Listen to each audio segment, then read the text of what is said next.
Part 100. Cannon Fodder Strategy. Author, Juan ERWR. Chapter 992. Archbishop, you should ask me as the client first, and you should not ask Lord Ichiri this question first. If the temple can show some strong strength that convinces me, let me believe that after I become a saint, I will end up like those candidate saints, and I have to make a public oath to make me feel at ease. Otherwise, I will not become the saint. No matter how nice you say it, it will not be good for me, no. Lily looked at Andrew with a smile, and the faces of several archbishops turned ugly for a moment. They originally thought that the biggest obstacle to this matter was Arturi, but they didn't expect that this person, who has always been honest and should have heard that he could become a saint, the candidate saint, who should have been ecstatic afterwards, actually expressed her objections at this time, which really surprised several archbishops. The original owner was sent to the Temple of Light because he was found to have a body of light when he was very young. He has always been influenced by the Temple of Light and has a deep belief in the Goddess of Light. If it was the original owner, if he knew that he could become the Goddess of Light, he would definitely be willing to dedicate his life to the Goddess of Light. Andrew and the others never dreamed that Lily would refuse, and they were speechless for a while. They were silent and didn't speak. Lily wasn't angry either, she just said slowly. A lot of things happened in the frozen mountains this time. I think some of you should think carefully about my words. She pretended that Anna was a saint of light, killed several knights, and used the blood of a candidate saint of light. As an important prop for unblocking, he talked about getting the scepter of light, and expressed his suspicion, this Anna is very powerful now. She has killed so many saints, maybe it will be the next one. I'm sorry, gentlemen, if you don't say enough to impress me, even if the Grand Duke has promised something, these transactions will not count. When they heard that Brian had betrayed the Temple of Light and got involved with a slave girl, and that the slave girl named Anna had also taken away the scepter representing the identity of the Pope of the Temple of Light, the expressions of Andrew and other archbishops all changed. It's come to this point. Naturally, they would no longer suspect that Lily said such words just to coax them, because Lily didn't know how to unlock the seal and get back the scepter of light. This was a secret in the temple. Several archbishops had caught after arriving at the believers in the dark temple. Lily was trying to get the secret out of his mouth, but now she revealed it. It was obvious that at this point, she was not lying or deceiving. The loss of the scepter of light and falling into the hands of others caused the expressions of the people in the temple to change drastically. You must know that the existence of the scepter of light, in addition to representing the supreme identity of the Pope of Light. And because this scepter possesses magical power, it might as well be taken away by people in the Dark Temple after the scepter was lost many years ago. Such news has been tightly kept and no one knows about it. But now it has fallen into the hands of this so-called Anna, and she does not seem to have a good impression of the temple. If this light scepter falls into her hands, it may bring great trouble to the temple. The most important is, Lily's guess might be true. The candidate saints went out to participate in a simple trial. It was supposed to be back in 10 days at most, but the team has not returned so far. This situation is not normal. The entire Temple of Light has been filled with a stormy atmosphere recently. This Anna is full of malice towards the temple, and she has with magic in his body. It is entirely possible to kill these candidate saints. Andrew and the others looked at each other and closed their eyes. Even Andrew's hand holding the Bible began to tremble slightly. What? Don't the archbishops believe what I say? Lily asked when she saw that these people were silent. When she spoke, for some reason, Arturi did not interrupt her, but indulged her in speaking. As if she was trying her best to get out of the trap he had set, and it was not that important to him. If anything goes wrong, he would be a monster. Lily couldn't tell what was wrong, but she instinctively hoped that the Temple of Light could take it. In order to impress herself, she asked. Since the faces of these archbishops showed struggle, They exchanged glances, and Andrew suddenly said, "My child, are you sure you heard the slave girl named Anna, holding a scepter of light, kneeling in front of the statue of the dark goddess, saying that she wanted to sacrifice him?" His expression was very serious, as if this question meant a lot to him. "It was very serious, Ms. Roman, you must answer my question truthfully and in detail." Lily was keenly aware that when Andrew said this, the muscles in his cheeks began to twitch. He seemed to be extremely frightened, as if he had thought of something terrible. Lily frowned, looked back at Ichiri, and saw Ichiri. Lee lowered his eyelids, and a strand of hair that had been neatly combed and wiped back fell down, creating a small shadow under his right eyelid. His expression remained unchanged, and there was no clue at all. She bit her, gritting his teeth. He nodded. Yes, and her injuries began to recover quickly at that moment, and Brian died at the same time. Not only that, Anna seemed to suddenly become much more dangerous at that moment, and she seemed to be able to use magic. Lily didn't say the next part, but Andrew went on to say it for her. "And she can suddenly use magic, right?" Andrew's eyes were heavy and hopeful, as if he hoped Lily would deny it, and as if he had already guessed something. "It's just because Miss Roman, you saw the changes in her body and knew that her strength has greatly increased, so you guessed the temples, the children all died in her hands. If I guessed correctly, the warning from the oracle finally appeared. Darkness will permeate the entire earth. The energy of the dark goddess will be reawakened from the dark saint. She will receive the black goddess's inheritance. The people of the lowland continent will become the servants of the dark goddess. The last glimmer of light will also come from this continent. Disappear on the ground." An archbishop wearing silver-white sacrificial robes suddenly sighed and read out such words inexplicably. As soon as he said these words, the faces of several archbishops turned ugly. "This is the warning oracle from the goddess that we got from the altar of light half a year ago. Now it seems that the dark saint must have appeared, and according to what you said, she has used the blood of Ina's light body to activate the seal of the scepter, and sacrificed it to the dark goddess with a light knight like Brian. The power of the dark goddess has been resurrected from her body." One archbishop spoke slowly, and the other couldn't stop saying, "Otherwise it is impossible to have such great lethality in an instant, otherwise she would not target the saint of the Temple of Light. Darkness and light have always been incompatible. Now Miss Roman, the temple needs you now. At such a critical moment, we should work together to drive the dark goddess back into her seal." Andrew spoke slowly, subconsciously. He glanced at Ichiri and saw that he was silent, so he gradually became bolder and his voice became louder. "You are a body of light, and you are also the only person left who is most suitable to become the saint of light. The saint of darkness, in order to eliminate any differences, she will not let you go. You should be with us at this time."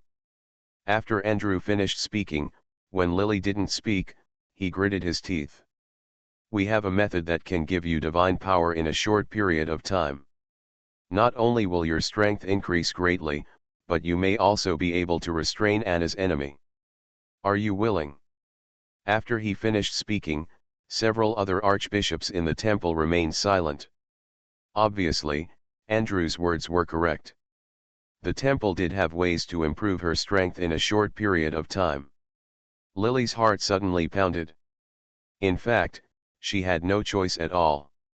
She didn't want to be a chess piece, she wanted to be the person who played chess. She didn't rely on external forces and could win the game when all developments were not in her favor. She was really overjoyed to get such an answer. She originally thought that after all, the Temple of Light had existed for many years, and that there might be some good stuff at the bottom of the box that could save her life. Now the temple has actually proposed to enhance her strength. If her strength can be increased quickly, firstly, she can protect herself, and secondly, she no longer has to be controlled by others.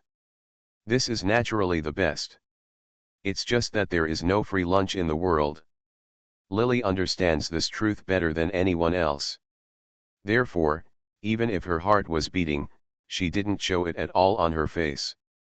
She saw the eager expectant expressions on the faces of Andrew and others, and deliberately remained silent for a while.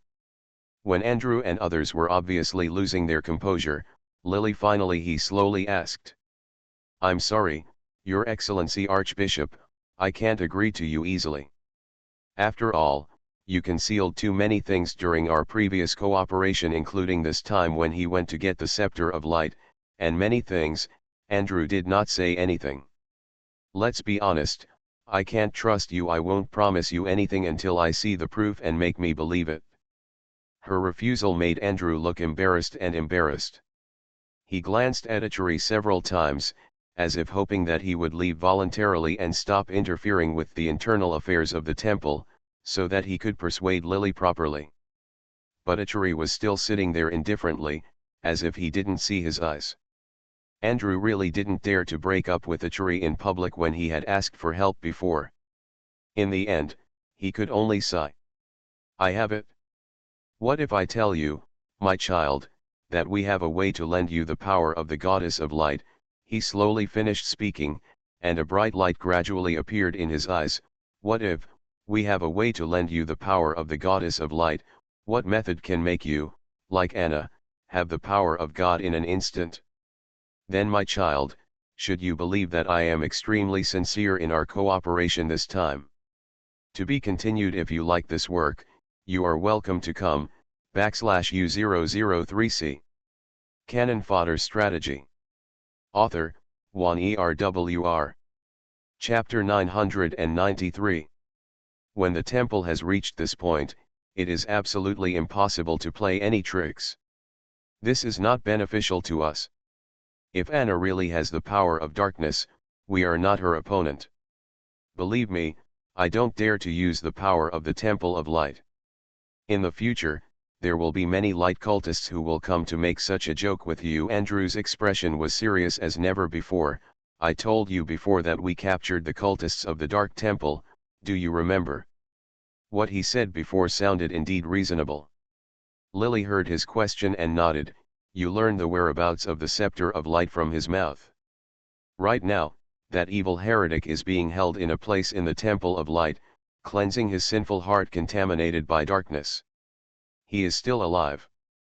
If you are willing to become a saint, then Miss Roman, we are willing to sacrifice this heretic. This product is dedicated to the Goddess of Light, so that she can lend her ability to you. You are a body of light, and you are originally another avatar of the Goddess of Light in the human world. It is most suitable for you to receive the ability of the Goddess of Light. Then you, with the power of God, you can lead us to defeat evil, permanently eliminate and seal the heresy. Anna, your name will remain in the history of light, and future generations will always be grateful for your kindness and remember your name, Miss Roman. So, please tell me now, are you willing to take on this great, glorious, and arduous task?" Archbishop Andrew's voice was full of temptation and encouragement, and Lily thought for a while, feeling in a dilemma. Now it seems that the initiative is in her hands, but even though Andrew's words sound so nice, Lily is faintly worried. Things were going so smoothly that she always felt a little uneasy, but now, she had no way out unless she was willing to stay with Achuri and be a coward for the rest of her life. And although Achuri seems dangerous, Lily has never seen him take action. Now Andrew and others have said that Anna has received the inheritance of the Dark Goddess, and whether Achuri can protect her for the rest of her life. She wasn't sure. The person she trusts the most is always herself. Lily thought about it and finally agreed to Andrew's request. Anna wanted to kill her. The struggle between the two seemed to be a dead end, and one of them had to die. This knot will be untied. She doesn't want to always rely on others, and others may not be able to completely rely on her. She decides to take a gamble. Even if the borrowed power cannot belong to him for a long time, as long as he can scare Anna for a moment, he can make time and space for himself. Even if her attributes are suppressed again this time, as long as she works hard enough. She relied on the star training technique to practice again, and one day she would not need to rely on anyone else. Even if Anna obtained the power of God, it would not matter. As long as she was given 3 to 5 years, even if Anna was the dark goddess in this world, Lily would not move her back like this and let anyone suppress her. She nodded and agreed to Andrew's words. The people in the temple were all ecstatic when they saw her nodding. Andrew's face showed a proud look. Then, while we are preparing sacrifices, we are also preparing sacrifices. At the light festival, in front of the people of the whole city, let them see the emergence of the divine metaphor, which will be more beneficial to us. The temple originally in recent years, due to the unexpected death of the Pope and the vacancy of saints, the prestige of the temple has plummeted. The popularity among the people has long been lower than before. Now the royal family can intervene in the affairs of the temple. People in the temple feel aggrieved by this. Now we can take advantage of this opportunity, and if we can make people believe that there really is a God in this world, this is the best way to restore the reputation of the temple. Several archbishops breathed a sigh of relief and had complicated expressions on their faces when they heard Andrew's words. Andrew took the lead in cooperating with Lily. Now if Lily is about to become a saint, it is conceivable that he will have more advantages in the position of Pope. But no matter how envious and jealous they are, under the current situation, several people are speechless. Arturi said nothing in the face of Lily's promise. He still looked a bit low-key and luxurious in his reserve. His hand slowly touched Lily's hair. Andrew got what he wanted. At this moment naturally, she no longer stayed. Lily decided to become a saint anyway. All this was her personal wish and had nothing to do with the temple. Even if Grand Duke Arturi wanted to be resentful, he couldn't blame them. The Festival of Light was suddenly held after 2 days of promotion. Everyone still had a lot of things to do, not to mention the news they got today and the decisions everyone made. Everyone was happy and everyone was angry. At this time, everyone left. Originally, after Lily became a saint, the other candidate saints would logically become her servants and do things for her, but now that the candidate saints were dead, she was the only one left. She had to do the bathing and dressing up by herself. She went back to the house to take a shower and put on the official saint's robe. When she came out of the room, Arturi was standing outside her room, holding the railing with both hands. When he heard the sound behind him, he turned around. Looking back, he narrowed his eyes slightly when he saw Lily, who was now dressed as a formal saint. "It's beautiful." "Thank you for the compliment, sir." When Lily heard him praising herself, the hairs on her back suddenly stood up. Arturi seemed calm at the moment, but for some reason, she didn't dare to look directly into his eyes. Shilan's color was so dark that people could not clearly see the thoughts in his heart. She lowered her head to straighten her skirt and asked carefully, "After the light festival, are you going to return to your fiefdom?" Speaking of this, Lily actually felt a little guilty. She had lied to Arturi. From the time she decided not to marry him, in fact, to a certain extent, she had violated her original promise. Arturi saw that he doesn't seem like someone who is easy to deceive. Of course she didn't have anything to say. Arturi also nodded and stretched out his hand to her. Lily hesitated for a moment, but still put his hand over. He lowered his head and touched her gently, grabbing her hand.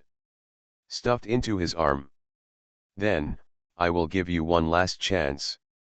Before you are officially crowned, you still have a chance to think about it carefully." Arturi took Lily's hand and led her down the steps. As soon as he said this, Lily was about to opening his mouth. He shook his head again. "Believe me, don't refuse in a hurry, it will be good for you." After he said this, Lily smiled and remained silent. The movement of the temple was indeed fast enough. At this time, the carriage symbolizing the coronation of divine power was ready, and the neatly dressed and majestic knights were already waiting beside the carriage and horses. Although the temple is not as powerful as it was back then, the skinny camel is bigger than the horse. The influence of the temple is still there. The sudden advance of the Light Festival surprised many people in the imperial city, but the streets were already crowded with people at this time. When Lily was helped out by Arturi from the temple, loud cheers and shouts erupted from all around. In the crowd, Mr. and Mrs. Roman's faces turned red with excitement, and they desperately said to the nobles beside them, "This is our daughter. I knew that one day, she would have a great future. Now let's see, will it come true, got it?" Everyone congratulated them, and the two couples were as proud as peacocks. While Mrs. Roman was proud, she felt a little regretful. It's a pity that she didn't become the wife of the Arturi family because their backgrounds were different, they were just one person with no real power. The Earl was far from a big shot like Arturi. Lily being his lover was already considered a high achievement. Now that she had become a saint, the couple could count on someone to rely on. With the support of the knights, Lily slowly boarded an open carriage pulled by 4 white unicorns. She was going to ride this carriage around the city and stop in front of the largest square in the imperial capital. There is a statue of the goddess of light, there she will be crowned, and there she will receive the power of the goddess of light. As they circled the city, residents from all over the city came out in droves. Everyone sang the Holy Book of Light in unison, praising the power of light. The crowds surged, and it seemed as if there was no end in sight. Wherever she went, people burst into exclamations and cheers. She glanced around, but did not see Arturi's figure. Several knights newly assigned to her followed her carriage respectfully, looking at her eyes full of love. "Sir, aren't you ready to take action?" Beside the carriage in the crowd, Leon glanced at Arturi with some confusion. If Lily was canonized as a saint, she would never become Arturi again. She was the wife of the family. It was rare for Arturi to be so interested in a woman. Leon didn't believe that his life would be given up so easily. It is easy for a candidate saint to withdraw from the temple, but if she becomes a real saint, it is difficult to withdraw. He was a little anxious, but Arturi laughed in the carriage. "Don't be anxious until the end, his girl will never know what choice to make. Now he is forcing her to get it unwillingly. He wants to make her more than just his own. Even my heart must be his." The carriage slowly followed the crowd. His Majesty the Emperor's Guard of Honor had stopped in front of the statue of the Goddess of Light. Lily was helped off the carriage by the knight. Andrew and other archbishops were already standing beside the Emperor. When they saw Lily appeared, the people in the temple began to collectively recite the Holy Scripture of Light, and many people in the crowd also began to recite it, their voices getting louder and louder, with a kind of tranquility. "The Goddess of Light is merciful and bright. Her mercy is spread on every continent, and her light illuminates everyone's chest." Everyone sang in unison, and it was just a song. Andrew suddenly waved his hand. 7 years ago, the temple caught a heretic from the Dark Temple. Now on such a great day, we have decided to execute this heretic and celebrate the birth of the Holy Lady of Light. To be continued. If you like this works, welcome to come. You are listening to Novels at Bless Up channel. Wish you happiness and luck. Please subscribe to receive new novels. How do you feel about this novel? Please like and leave a comment. Cannon Fodder Strategy. Author, Juan ERWR. Chapter 994. When the temple has reached this point, it is absolutely impossible to play any tricks. This is not beneficial to us. If Anna really has the power of darkness, we are not her opponent.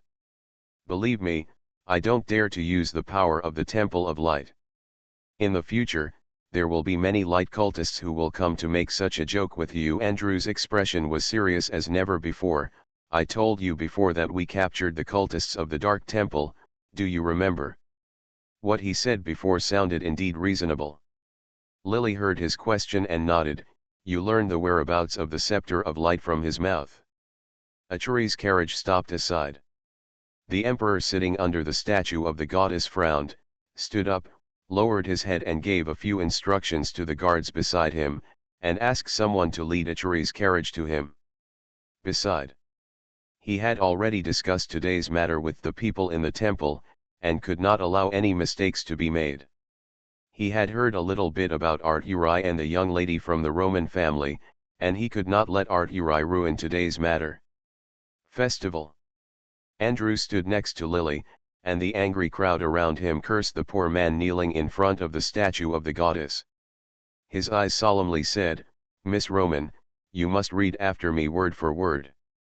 Use Fini as a sacrifice and pray to the goddess of light to give me strength."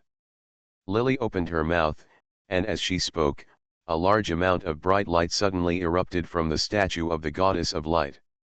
The appearance of this divine metaphor shocked the angry crowd, even those who were smiling and chatting with Artu. The emperor who was talking was a little surprised and stopped his polite greetings. This is the first time in the past 100 years that the statue of the goddess of light has behaved like this. The appearance of the divine light seemed to stimulate the crowd. Everyone knelt down involuntarily. A huge and terrifying power came from the statue of the goddess of light. The closer they got, the more obvious they felt. Andrew held back. This pressure was followed by a quick spell. Lily followed suit, and a large amount of white light began to appear on her body. At this time, the dark goddess cultist who was forced to kneel on the ground showed a painful and unbearable expression on his face. But soon, the painful look on his face began to freeze, and the white light on the statue of the goddess of light became brighter and brighter. Many light spots visible to the naked eye seemed to be attracted by some mysterious force, and poured into Lily's body in large numbers. Sitting next to the emperor, Ichiri, who was playing with a toy in his hand, seemed to feel something. The corners of his mouth curled up slightly, and he subconsciously glanced not far away. An inexplicable energy began to rush in from a distance. He had obviously arrived, but he didn't know what he was waiting for, and he didn't show up. Everyone looked at this rare divine metaphor in 100 years and were so excited that they did not dare to blink. Since the establishment of the Temple of Light, this statue of the Goddess of Light has always existed in the hearts of the residents of the Noer Empire. It has never existed before. Something strange like this happened today. Not only His Majesty the Emperor was dumbfounded when he saw all this, but everyone in the royal family had their eyes widened and their mouths widened. A group of princes and ministers accompanied the emperor. The Roman couple were also lucky because their daughter was crowned a saint. Standing aside, I witnessed such a strange scene with my own eyes from the closest position. At this time, Lily, who was in the center of the halo, began to feel a large amount of energy pouring into her body, and many light elements entered her body. Because this body was originally a body of light, when she received these light points, there was no rejection. The light element wandered around her lovingly, surrounded her, and poured into her body. The dark cultist kneeling on the ground shriveled up at a speed visible to the naked eye just like Brian that day. He seemed to have been sucked dry of flesh and blood. His pale face slowly dried up, and the halo still surrounded Lily. At that time, in the imperial capital of Nyita, there were so many people around, but for a moment it was completely silent. No one dared to make the slightest sound for fear of interrupting this magical scene. Unfortunately, at this moment, a woman's laughter, like a soft silver bell, finally rang. It's better to come early than to come at a good time. What a coincidence. I'm just in time. When the charming female voice said the last word, she slightly ticked her hook, like a lazy milk cat, using its still and unfriendly voice. The sharp claws gently touched the apex of people's hearts, making them feel numb. When everyone was quiet, her sudden voice reached everyone's ears clearly, as if breaking the spell that made people intoxicated by the appearance of the Goddess of Light. The Emperor was the first to wake up, looked up, and saw the Goddess of Light. On the roof of a house directly opposite the statue square, a charming woman wearing a soft deep V-neck black dress with wavy long hair was sitting on it. She bent her legs, and the skirt she lifted it up a bit, and the hem of her skirt just exposed her thighs, hiding the most important part in the shadow, making people even more imaginative. Her snow-white skin became even more radiant against the backdrop of the black fitted dress. Her slender and round thighs made many people's eyes widen when they saw her. Because of the skirt, only two of her plump and ready-to-explode breasts were exposed. With her silhouette, she is like a breathtaking fairy, exuding endless charm. Even if she is just sitting casually, her smiling face still shows a seductive light. Oh my, the eldest lady of the Roman family, the lovely girl who makes the count and his wife proud, you are also performing sacrifices. Is it to deal with me? After she finished speaking, she patted her chest. The soft and plump pair on her chest, the mountain peaks swayed twice, and with such beautiful scenery in front of them, even the emperor couldn't help but swallow his saliva. Lily was receiving the light spot at the moment, and naturally saw her. Lily really didn't expect that Anna would come at this time. It really was a coincidence that she came at the right time. She felt the inexplicable energy in her body rising. But she was not Anna's opponent at this moment, because she couldn't feel Anna's presence at all before Anna made a sound. I don't know if it was because of receiving the power of light, but she had an indescribable disgust for Anna. A feeling of wanting to kill her immediately and eliminate her echoed in her heart, and Lily subconsciously wanted to frown. But soon, she found that she couldn't get what she wanted. As a large amount of light elements entered her body, she could clearly feel her strength increasing, but it was difficult for her to frown. Lily was startled, and subconsciously wanted to raise her hand, but she couldn't move her arm. Not only could she not move her arms, but it was also difficult to curl her fingers. Her heart began to beat with excitement, and she tried to move her feet. But I can't move my legs either. She rolled her eyes with difficulty and looked at Andrew beside her. He was standing not far from her, holding the holy book of light in his hand. She was still chanting the incantation of sacrifice. It was as if he didn't notice her movements at all. Following the words that came out of his mouth, Lily began to find that the light elements were much more active. These light spots quickly entered her body, making her feel chilly. It was because she didn't dare to read anymore after she realized something was wrong, but her mouth seemed to be out of control, and she never stopped following Andrew. A mysterious force began to control her body. Lily felt a chill in her heart. The people in the temple had deceived her this time. At the critical moment, she could hear the sound of the blood in her body flowing rapidly due to excitement. She tried her best to move her eyes, but she felt that this originally arbitrary movement was becoming more and more difficult. Something had taken hold of her unconsciously. Her body, she quickly thought of this bright power. When Anna used Brian to sacrifice that day, she borrowed the power of the dark goddess. She did not behave strangely, nor did she appear to be possessed by the dark goddess. In addition, she heard from Andrew that this secret technique she was borrowing power from the goddess of light. She originally thought she was just borrowing power. But now it seemed that it was not just borrowing power, but the goddess of light was borrowing her body to be reborn. Lily began to feel that her mind was slowly becoming stiff. In addition to power, those light elements seemed to contain other things. These things not only occupied her body, but also tried their best to invade her mind. She began to feel that she was gradually drifting into a trance.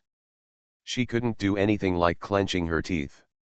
She could only move her eyes as hard as she could, trying her best to keep her calm and thoughts. Now if these powers of light continue to enter her body, it will be only a matter of time before this body is taken over by the goddess of light. It's a pity that she can't stop now. It's no longer she who is chanting the incantation. Instead, it seems that there is another her who is reciting this sacrificial incantation eagerly and enthusiastically. At this time, Lily hoped that Anna could catch up and interrupt the festival quickly. Unfortunately, I don't know if Anna deliberately wanted to go against her. Not only did she not take action, but she jumped down from the roof lightly. In panic, Lily heard the emperor who had come back to his senses yell angrily. "Where are the soldiers? Why didn't you stop her? Haha, how can these losers stop me? Anna's laughter sounded like a chant. She slowly pulled out a white stick-like thing from her waist and held it in the palm of her hand. When the people in the temple saw this, they couldn't help but exclaim, "The scepter of light." The scepter of light, which represented the temple's divine power, fell into the hands of outsiders. Except for a few people who already knew about it, most people were extremely surprised. Anna took out the scepter of light, and several archbishops naturally knew her identity. In panic, Lily heard someone shouting, "She is the evil dark saint, stop her." This scepter of light. The knights and palace sergeants who maintained the peace drove out, but these people were no match for Anna. Anna received the power of God and easily defeated these people. Even Arturi's elite did not stop her. After coming down, she walked towards Lily. "How is it? Isn't it uncomfortable? The abilities of these gods are not so easy to accept, and I also suffered a loss. If you are more honest, let me put you in the dark temple that day, use your blood to lift the seal of the scepter, and maybe you won't have to suffer like this today. But that's okay. Anyway, my mission is not only to get rid of you, but also to get rid of the thing that wants to use your body to resurrect. It can also be regarded as revenge for you. My good sister, are you touched, Anna?" The voice seemed a little distant, but also seemed to ring in my ears. As she approached, the Roman couple, who had always been greedy and cowardly, unexpectedly bolded themselves and suddenly stood in front of Anna. "No, you can't hurt our daughter." The glory of the two couples started because of the original owner, and they were about to become famous because of Lily.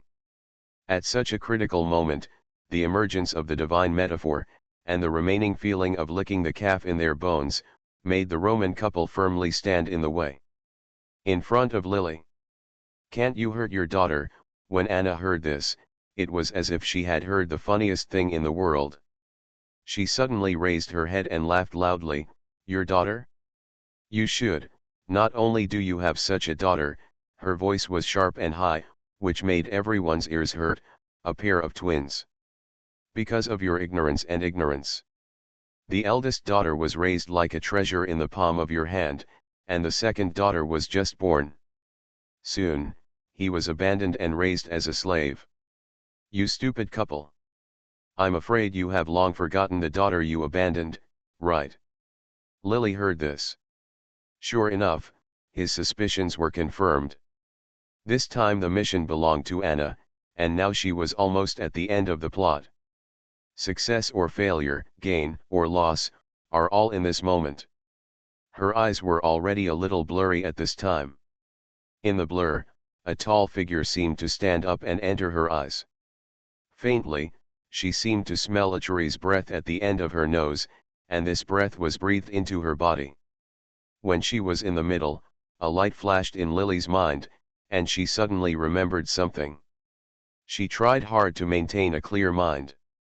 She vaguely seemed to still remember. She remembered that Achuri said that before she was officially crowned, she still had time to go back on her word. Her instinct at the time was to refuse, but Achuri let her not refuse in a hurry, let her think about it carefully. At this time, the Festival of Light wants her to receive the power of the Goddess of Light first to prevent Anna from causing trouble, so she has not been crowned yet. She still has the ability to regret it. Thinking of this, Lily almost cried with joy. At this moment, even if Arturi was a wolf, she didn't care so much anymore. She couldn't let herself disappear like this, otherwise she would really be dead this time. She tried her best to look at Achuri and saw that he seemed to be walking towards her. She was so excited that she wanted to open her mouth to him, but when she opened her mouth, what she shouted was a spell. Andrew read faster, and the power of light entered her body faster. "This is your retribution." In the flash of lightning, Anna seemed to have pronounced the Romans guilty and told the whole story. The Romans screamed in pain. "You think this daughter can give you bring honor, then I will let you see with your own eyes the result of hope being destroyed. Ha ha ha, she is dying now. Her body has been taken over by this bitch, the goddess of light, and she is no longer her. You should watch carefully. In your opinion, this is a daughter of hope and a promising daughter.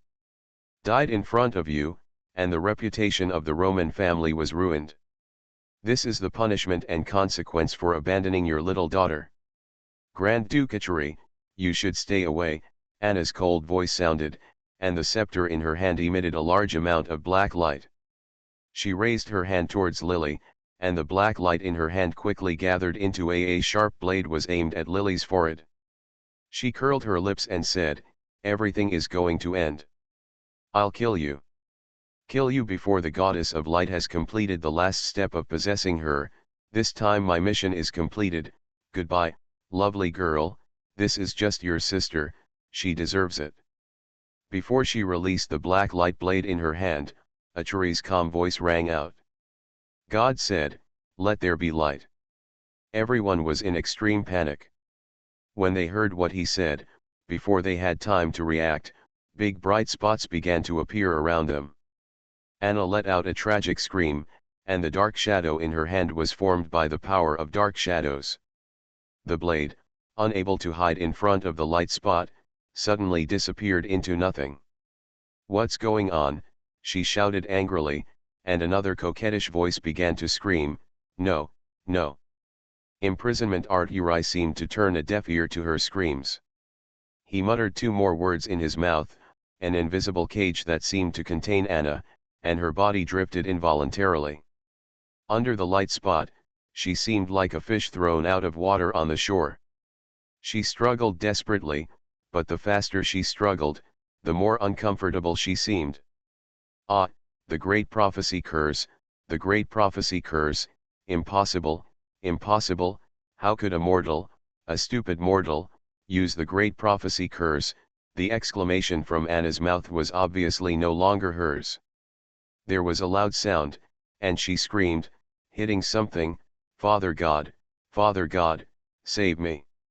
So my dear, do you want to take advantage of the last chance I give you? Promise me to follow you back to Achuri's fiefdom and become my wife, or die here and wait for you to become a god. How about you kill me and avenge you? At this moment, everyone was stunned by the great prophecy spell in Anna's mouth, but Arturi was not affected and walked slowly towards Lily. At this point, he was the calmest among them. He looked at Lily's face that exuded kindness and gentleness. It looked the same as her usual appearance, but it seemed that something was different. He was not like before. He stretched out his hand to touch her.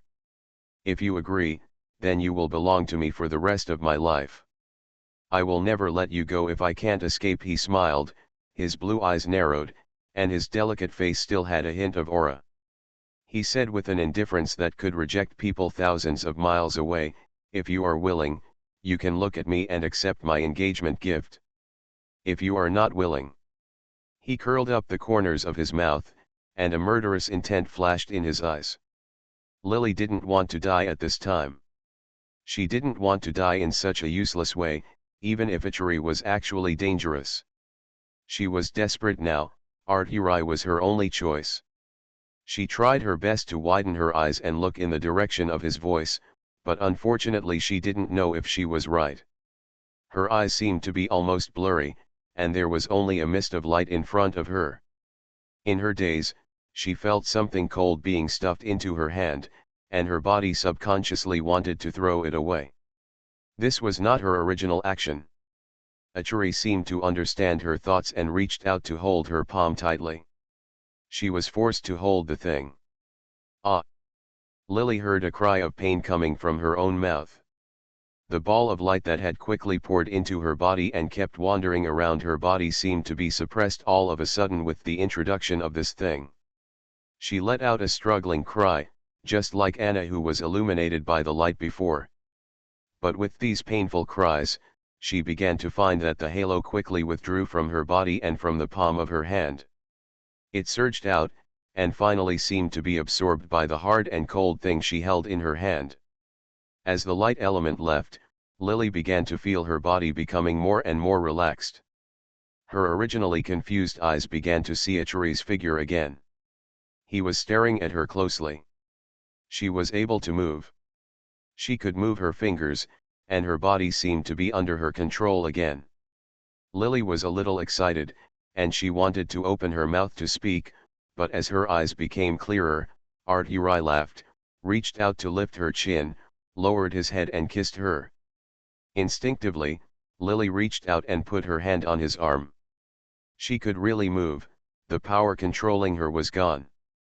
Ichiri, look what you did, Andrew's somewhat angry voice rang out, with suppressed anger in his voice. At this moment, he no longer treated Ichiri as he used to honor him. He was so angry that he died. Seemed a little angry. Mizahi Arturi turned a deaf ear to Andrew's voice. His lips were grinding against Lily's lips, and a sound like a sigh sounded between her lips and teeth. Lily leaned against him, her rapidly beating heart not calming down yet. By this time, the light festival had been destroyed. Anna was imprisoned, and the temple's attempt to resurrect the goddess of light and make her fight against Anna, and to revive the temple's already lost reputation, was shattered under Arturi's intervention. The Romans fell to the ground at this time. They were still in a daze because of Anna's previous words. Lily patted Ichiri's chest and signaled him to let go of her. She almost couldn't breathe. I have something to tell her. Lily pointed at Anna, who was not far away. Her lips were red and slightly swollen from being sucked. Arturi stared at her with a look in his eyes that made her feel proud. Indescribable feeling. To be continued. Cannon Fodder Strategy. Author, Juan ERWR. Chapter 995. It will be soon. Ichiri didn't speak immediately. Lily thought he didn't agree, so she added. He nodded and did not let Lily go. Instead, he pulled her towards Anna. The soldiers began to retreat as he approached, and finally even knelt on the ground, throwing down the shields and weapons in their hands. The big prophecy spell Anna just shouted, coupled with the strength he showed, made these soldiers fear has arisen in people's hearts. The legendary prophetic curse that can destroy gods is a more illusory existence than the god of creation, but now it is actually in front of everyone, and such words are shouted from Anna's mouth. After coming out, everyone saw Anna's previous strength. The emperor's eyes showed a look of shock and fear, but Arturi didn't look at these people at all. He just pulled Lily and walked step by step towards Anna, who seemed to be locked in an invisible cage. A large number of light groups surrounded her. This kind of light was very comfortable to others, but to Anna at this moment, it was like poison. She let out bursts of screams, and her body was originally full of energy. The temptation, the black robe that tightly wrapped her perfect breasts began to sway in the light, as if the clothes were made of some dark energy and were vulnerable to the light. The clothes melted away, revealing her beautiful and graceful body. Why? Transformation failed. Anna's face was distorted at this time. Big beads of sweat kept dripping from her forehead and cheeks. Even the fine beads of sweat between her towering breasts were reflected by the light, and being seen clearly. At this time, Anna seemed to be surrounded by hunters. The quail, which tried its best to avoid but had nowhere to hide, was trembling. Her face no longer had the charm and allure of the past, but instead revealed a bit of embarrassment and panic. When she saw Lily being held by Arturi, she collapsed. Her originally cat-like eyes now revealed despair and disbelief. How is it possible? How could the transformation into a god fail? She struggled desperately, but Ichiri didn't know what he had done to her. Even though she tried her best, she was still trapped in mid-air, and the black clothes on her body gradually melted away. Even though Anna didn't care about sex, she was still a little embarrassed under the attention of thousands of people. Shrunk up. It turned out that there was another shadow on her body. At this time, she seemed to be suppressed by the surrounding light power and did not appear again. She gradually regained her rationality. After shouting a few times, she quickly calmed down, as if she had thought of something. He looked towards Ichiri. My lord, my lord. Spare me at this critical moment. Anna was no longer as obsessed with arguing with Lily about being a god or not as she was before. There was a seductive and pitiful look in her eyes again. Her expression was like the one when Lily saw her for the first time, when she blocked Ichiri's path and sat down on her knees. Her plump buttocks were pressed into an attractive shape by her sitting on her calves. She bit her lip and rolled her eyes. Sir, you are superior. You have a great prophecy spell that no one else in the world has. Why do you have to be on an equal footing with ordinary mortals? You can definitely have more. I am stronger than her. And my talent is no worse than hers, and I can even give you more. If you let me go, I belong to you, and you have the strength. What else can you get? At this point, it was not in her favor, but Anna did not panic. On the contrary, after she regained her consciousness, she began to try her best to persuade Ichiri. She tried her best to put on a seductive posture, suggesting that if Ichiri by cooperating with her, it's possible to get Lily.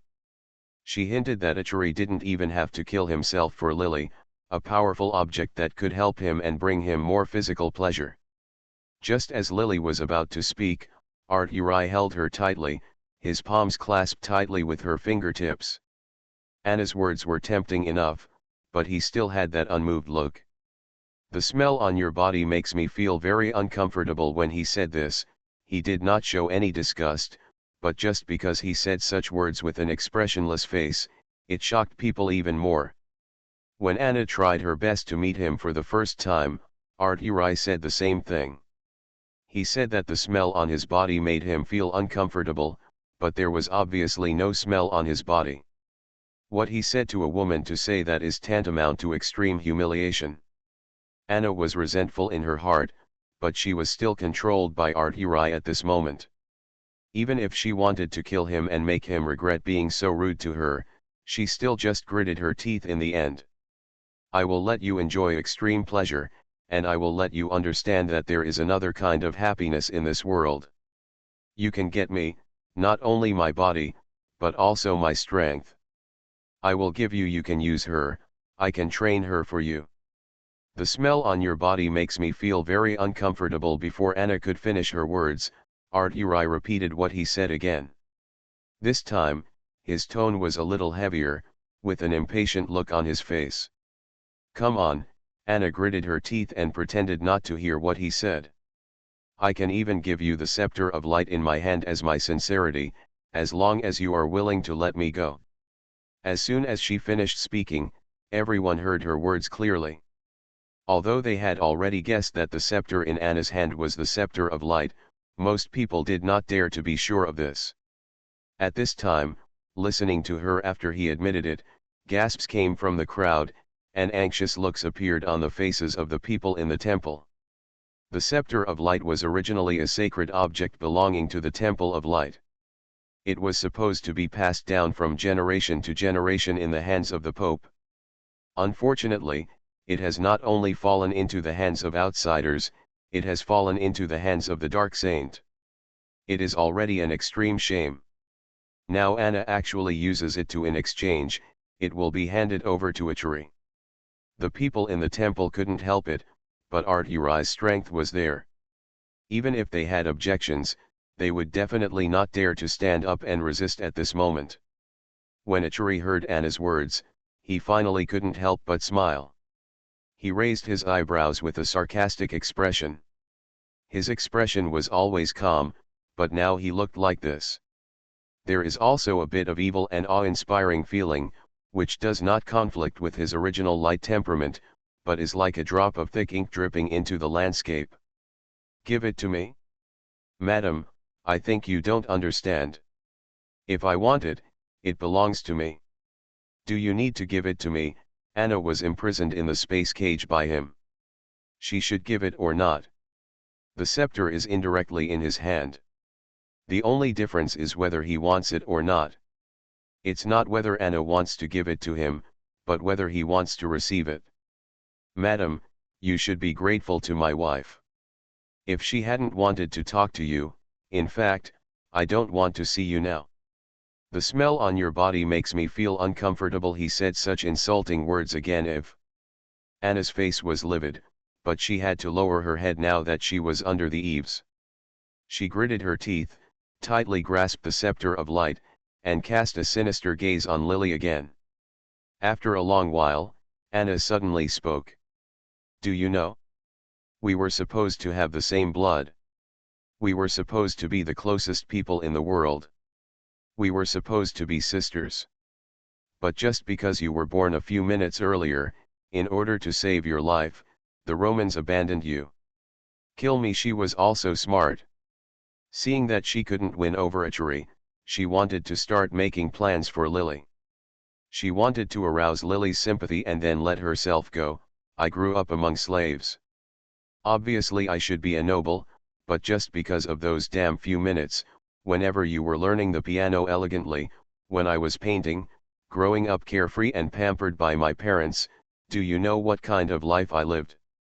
I was struggling to survive. Do you know what a slave was like? I couldn't eat every day. I have to endure the beatings and scoldings of the noble gentlemen. In order to have enough to eat, I have to go to the arena and fight with those evil, damn wolves. She knew that Lily had seen her fight with evil wolves. Now she deliberately told Anna's tragic past in a fierce tone, and Anna's eyes showed a look of despair and hurt. It's just that her excellent singing performance didn't move Lily. Even under the influence of the original owner, a faint compassion instinctively surged out of Lily's heart, but she still just looked at Anna's performance. Seeing tears welling up in her eyes, she suddenly laughed. Why act like this, Anna? Why don't we just be honest? Anna, a missionary, can enter such a difficult mission and meet a missionary like herself, which proves that Anna herself is a ruthless character. The more difficult the mission gets, the less likely it is that she will enter the mission many years early when teleporting through the stars. Lily had seen her fight with the wolf before and thought she was extremely skilled, but later she recalled that when entering a mission, as the difficulty of the mission increases, the situation that occurs in the early stage of the mission rarely occurs, and it will naturally become clear later. Anna should have entered the mission earlier than her, but it must have been earlier but not much earlier. She is the main mission player, and she has certain advantages. The fact that she entered the difficult mission proves that she has completed many tasks in the early stage and accumulated attribute values. His force value must be very high and he has certain skills, so he has the ability to kill the wolf in a short time. If she had not been in the mission for a long time, then she had not suffered the pain that Anna had suffered. At best, she had only spent a period of time in a slave camp. These performances with excellent singing and composition should have been retrieved from the memory of the original owner. Now she started to perform in order to escape. Unfortunately, Lily did not follow her lead. When Anna heard Lily's words, her face suddenly changed. Changed? What do you mean? She stopped what she was saying, and her expression gradually became a little cold. She narrowed her eyes, and there was a bit of suspicion in her eyes, as if she had thought of something, and her face showed a few, terrified. She shook her head. No, it's impossible. Seeing Anna like this, Lily felt an inexplicable and refreshing feeling in her heart. From the beginning to the middle of this mission, she had been kept in the dark, so that she was at a disadvantage in every aspect. Anna was to gain the upper hand. Anna is obviously superior to her in terms of plot, memory, and convenience. Even if Arturi hadn't stepped in to help this time, she might have been assimilated inexplicably during the mission, and her spirit she became the so-called goddess of light in this world and absorbed and assimilated the nutrients. Lily had always been annoyed that she didn't guess the real plot at the beginning, but now she saw Anna looking even more surprised than she was, and she laughed. Lily couldn't express how happy she was to see someone who knew the truth and facts later than herself. The resentment that had been suppressed in her heart was now released with this smile. What is impossible? Everything is possible. You are not the real Anna at all, and you have never suffered like her. You have been here for about a month at most. What kind of suffering are you complaining to me? Miss Anna, why don't you save it? Lily smiled and narrowed her eyes. Once the long-standing resentment in her heart was vented, she felt indescribably happy. You can deceive others by pretending, but you can't deceive me. More besides, you are the real Anna, the original sister, so what does it have to do with me? I am no longer the girl who believes in the goddess of light.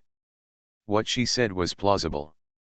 The emperor, the royal family members, and the people in the Temple of Light heard these conversations. Monk Dujong couldn't figure out why he was not Anna but still Anna, why Lily was obviously from the Temple of Light, but she said that she was no longer a girl who believed in the goddess of light.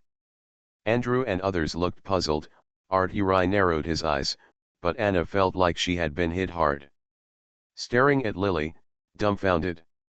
Do you think you are the only one who can come here, even if you are the mission leader? There will be times when things go wrong. No matter how convenient the tasker is and how many plots there are, if another tasker appears in the plot, she may not be able to guess it and be on guard against it. If Lily hadn't been involved in a mission together with a mission leader, and if she didn't know Anna's identity from Achuri, she wouldn't necessarily have thought in this direction. Anna had obviously never encountered anything like this before. She was stunned and stared at Lily. He was trembling all over and speechless. For the first time, her face lost the confidence and coquettishness it had before. Even when she was trapped by Achuri and her life might be in danger at any time, she had never shown such a desperate look. She seemed to a flower that had lost its color and beauty suddenly became a little pale. Her body seemed to have lost its vitality for a moment, and her eyes showed fear and uneasiness. Impossible? Can the same person enter the same mission? Could it be that the person I have to deal with this time is actually? She originally thought that she was just entering the mission to deal with a native in the plot, but she didn't keeping the original Roman in mind. In the plot she accepted, the eldest lady of the Roman family was just a very boring and stereotyped candidate saint who had been brainwashed by the Temple of Light. She wanted to dedicate everything to the temple and was, at the mercy of the vain Roman couple. Except for the help of a knight who is very loyal and affectionate to her, this kind of woman is simply boring. When Anna entered this mission, she received the plot, which was similar to what Lily had guessed. The original owner died miserably in the plot. She was a slave, but had a beautiful appearance. In the end, she became the darling of many powerful people, and was played by others. The son she gave birth to will be a slave for the rest of her life, and the daughter she gave birth to will repeat the same ending as her.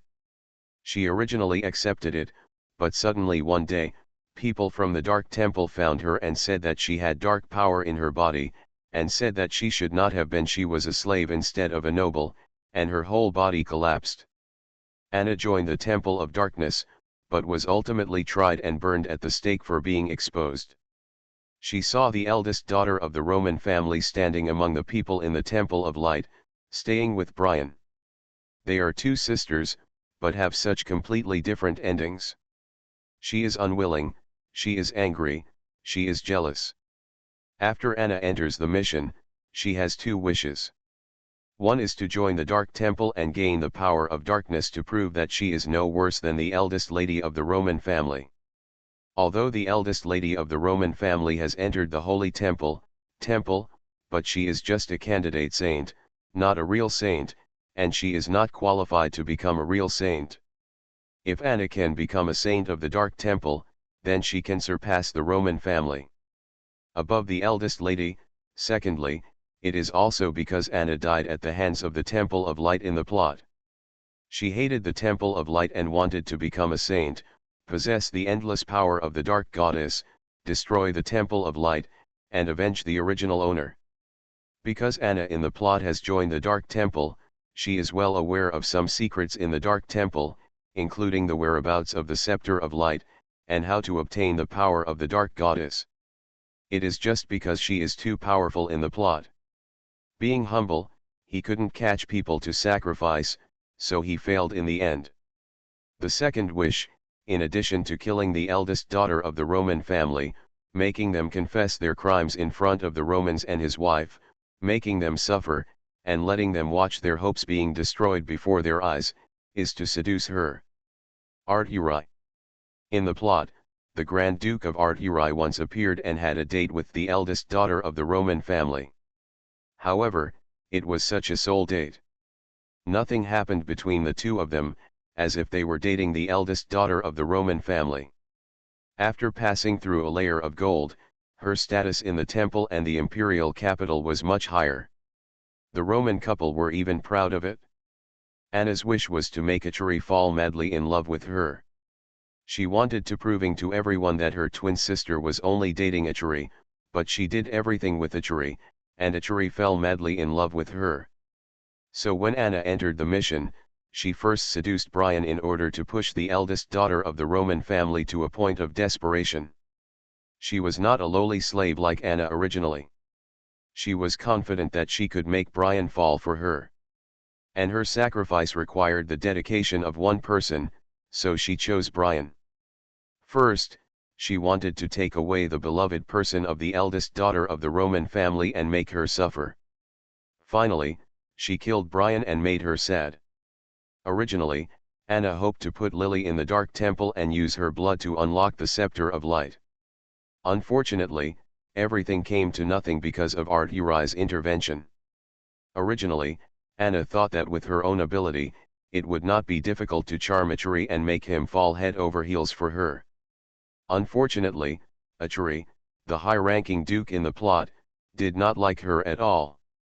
He even disliked her because of her status as a slave girl.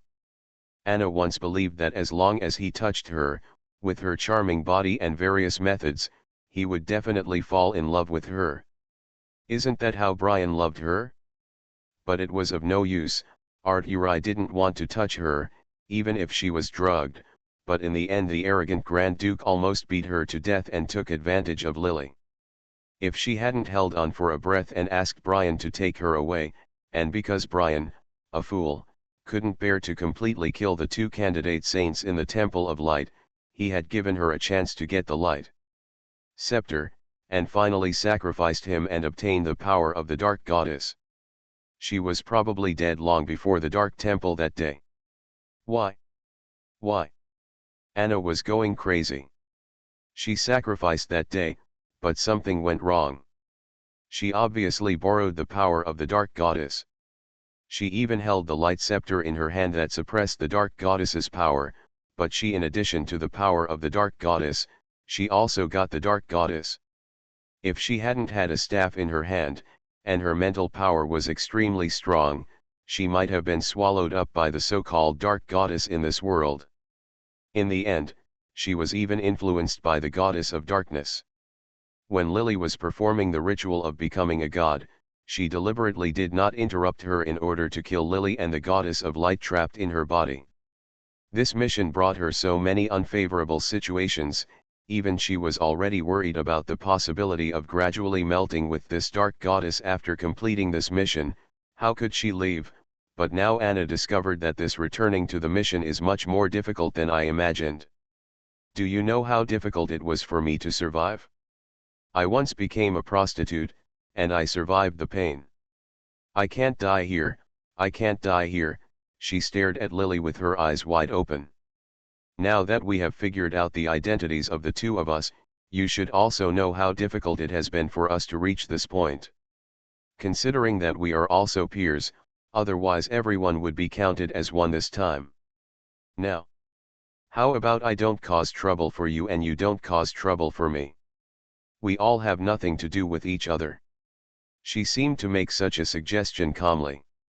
After hearing this, Lily couldn't help but laugh.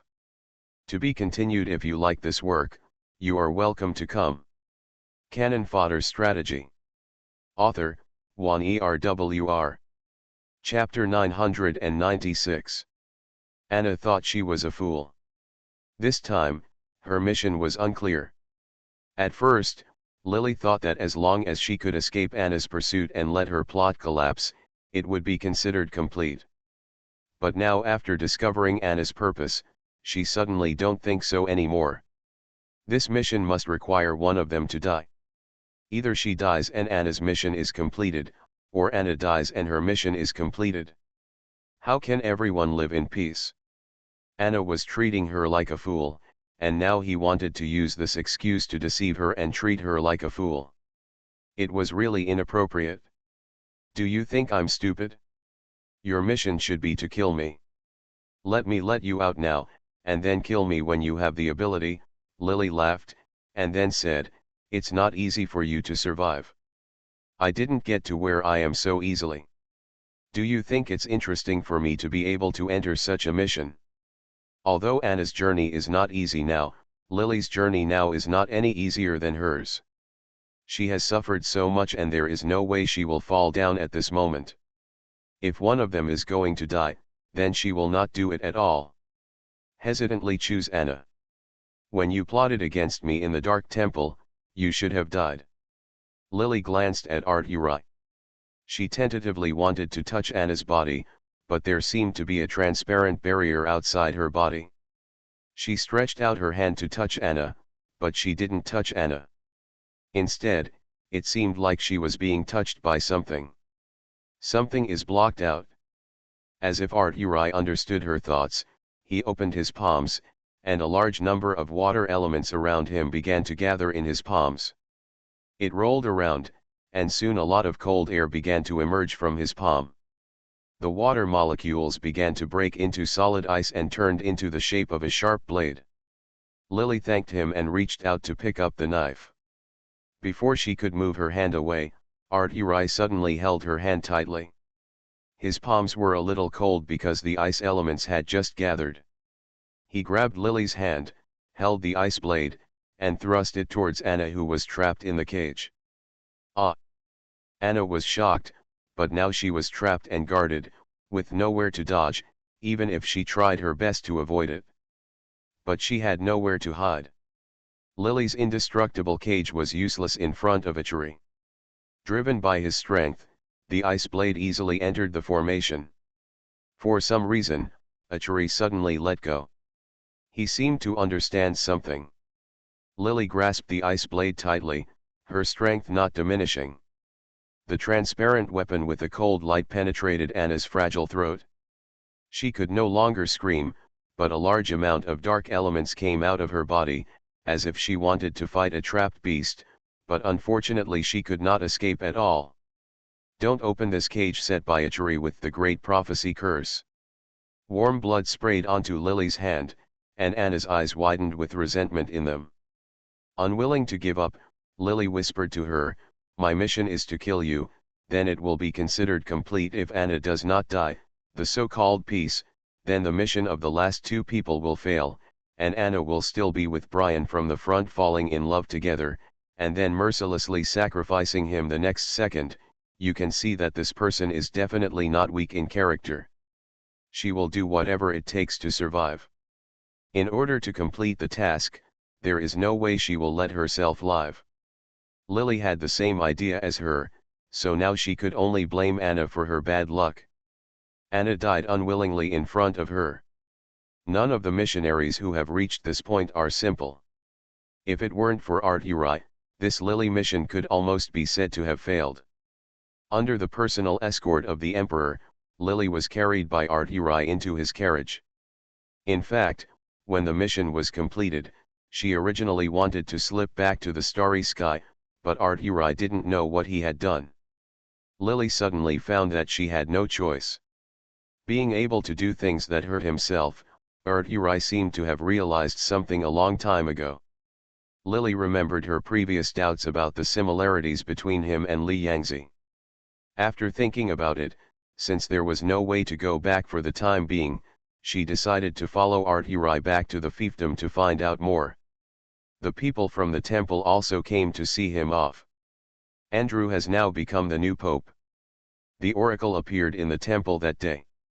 Although it also caused a whirlwind in the imperial capital, because of Art-Uri's great prophecy spell, it should have belonged to the temple. At this time, all the glory was snatched away by Uri. But because he killed Anna and the Dark Goddess, this was an incredible favor to the Temple of Light. In addition, the staff of the temple took back the scepter of light in Anna's hand. Eternal life owes him a favor. Even if he does not believe in the temple of light, the temple will always go all out when he asks for something in the future. Even though Andrew was half depressed to death, in front of the whole city that day, the people of the temple cannot rely on what the temple owes Art-Uri. In the carriage, Lily was playing with the purple crystal. The crystal looked brighter than that day. This was what Art-Uri had stuffed into her hands when she almost turned into a god that day. Originally, when he gave it to her, Lily she didn't want to accept it, but she didn't expect that things would go round, and this thing finally fell into her hands. How did you cast the prophecy spell? Lily was lying in Art-Uri's arms, his hand resting on her soft belly, his fingertips gently rubbing through her clothes, and a numb and itchy feeling came from her toes. Getting up, Lily wanted to turn over and hide, but he held down his hands so that she could not hide. Didn't you mean that the great prophecy spell doesn't exist? Lily really couldn't figure this out. Art-Uri laughed when he heard what she said. He held Lily in one hand and took out the book he once called the Great Prophecy Spell from the carriage and placed it on the table. Lily frowned, but I can't understand the ancient characters on it. You try again. He grabbed Lily's hand that was playing with the amethyst and moved the crystal to the book. Under the refraction of the light of the amethyst, the originally strange words were reflected into his eyes through the amethyst. At that time, it became Lorraine characters that she could understand. Seeing such a scene, Lily's body suddenly stiffened. She was a little shocked and her mood was complicated. So, the great prophecy spell, which was originally thought not to exist, turned out to actually exist. She had encountered it before, but unfortunately she didn't cherish it, and the opportunity just slipped away before her eyes. It turns out that the great prophecy spell does exist, but it only requires a crystal to read. Lily couldn't explain how depressed and regretful she was at this time. If she had agreed to Art-Uri's request to give her this book, would she have just wanted it? Understood the great prophecy spell. In the end, you don't have to involve yourself. At this moment, she couldn't help showing a look of regret on her face. Art-Uri stretched out his fingers and touched them. Of course not all crystals will do this, he said, paused, and grabbed Lily's hand. He took off the crystal and refracted it through the sunlight of the carriage. The crystal exuded a coquettish and dazzling light. He curled up his lips and said, "This has been mined deep in the earth's core since the early days of creation." The gem that came out was finally embedded into the scepter of light and became the symbol and pinnacle of divine power. As soon as Art-Uri said these words, Lily clenched the purple crystal tightly, feeling so regretful that her intestines were blue. At this moment, she naturally had no doubts about what Art-Uri said. Whether it was crystals or great prophecy spells, these were the things that were actually put in front of her, which the world wanted to get crazily. Who would have thought that it would almost fall into his own hands? But at that time, she refused. If Art-Uri said he wanted to send her off that day, if she doesn't refuse, will she not have to be controlled by others in the future? If she had accepted these two things that day and wanted to kill Anna, she could have done so by herself, without Art-Uri's help at all, and she would not have been forced to make a series of subsequent choices. She was even almost assimilated by the goddess of light. Not only did she almost fail in her mission, she also almost died in this time and space. How do you own this thing? Lily's heart was bleeding. She never thought that Art-Uri would give such a valuable thing to her. In addition, the great prophecy spell was fake in the original owner's mind.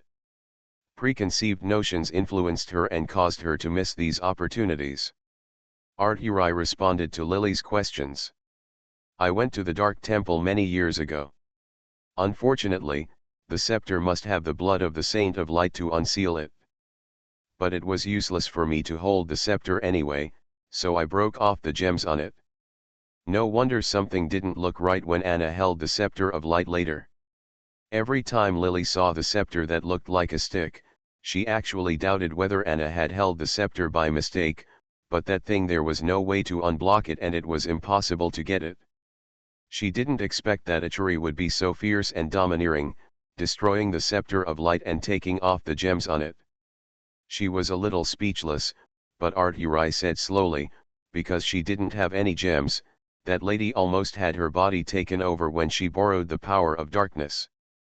The popes of the Temple of Light in the past have held this scepter not only to practice the Temple of Light. In fact, the reason why the popes have super strength is because they have borrowed the power of the goddess of light, but also because of the power on the scepter. Gems, and suppress these so-called gods.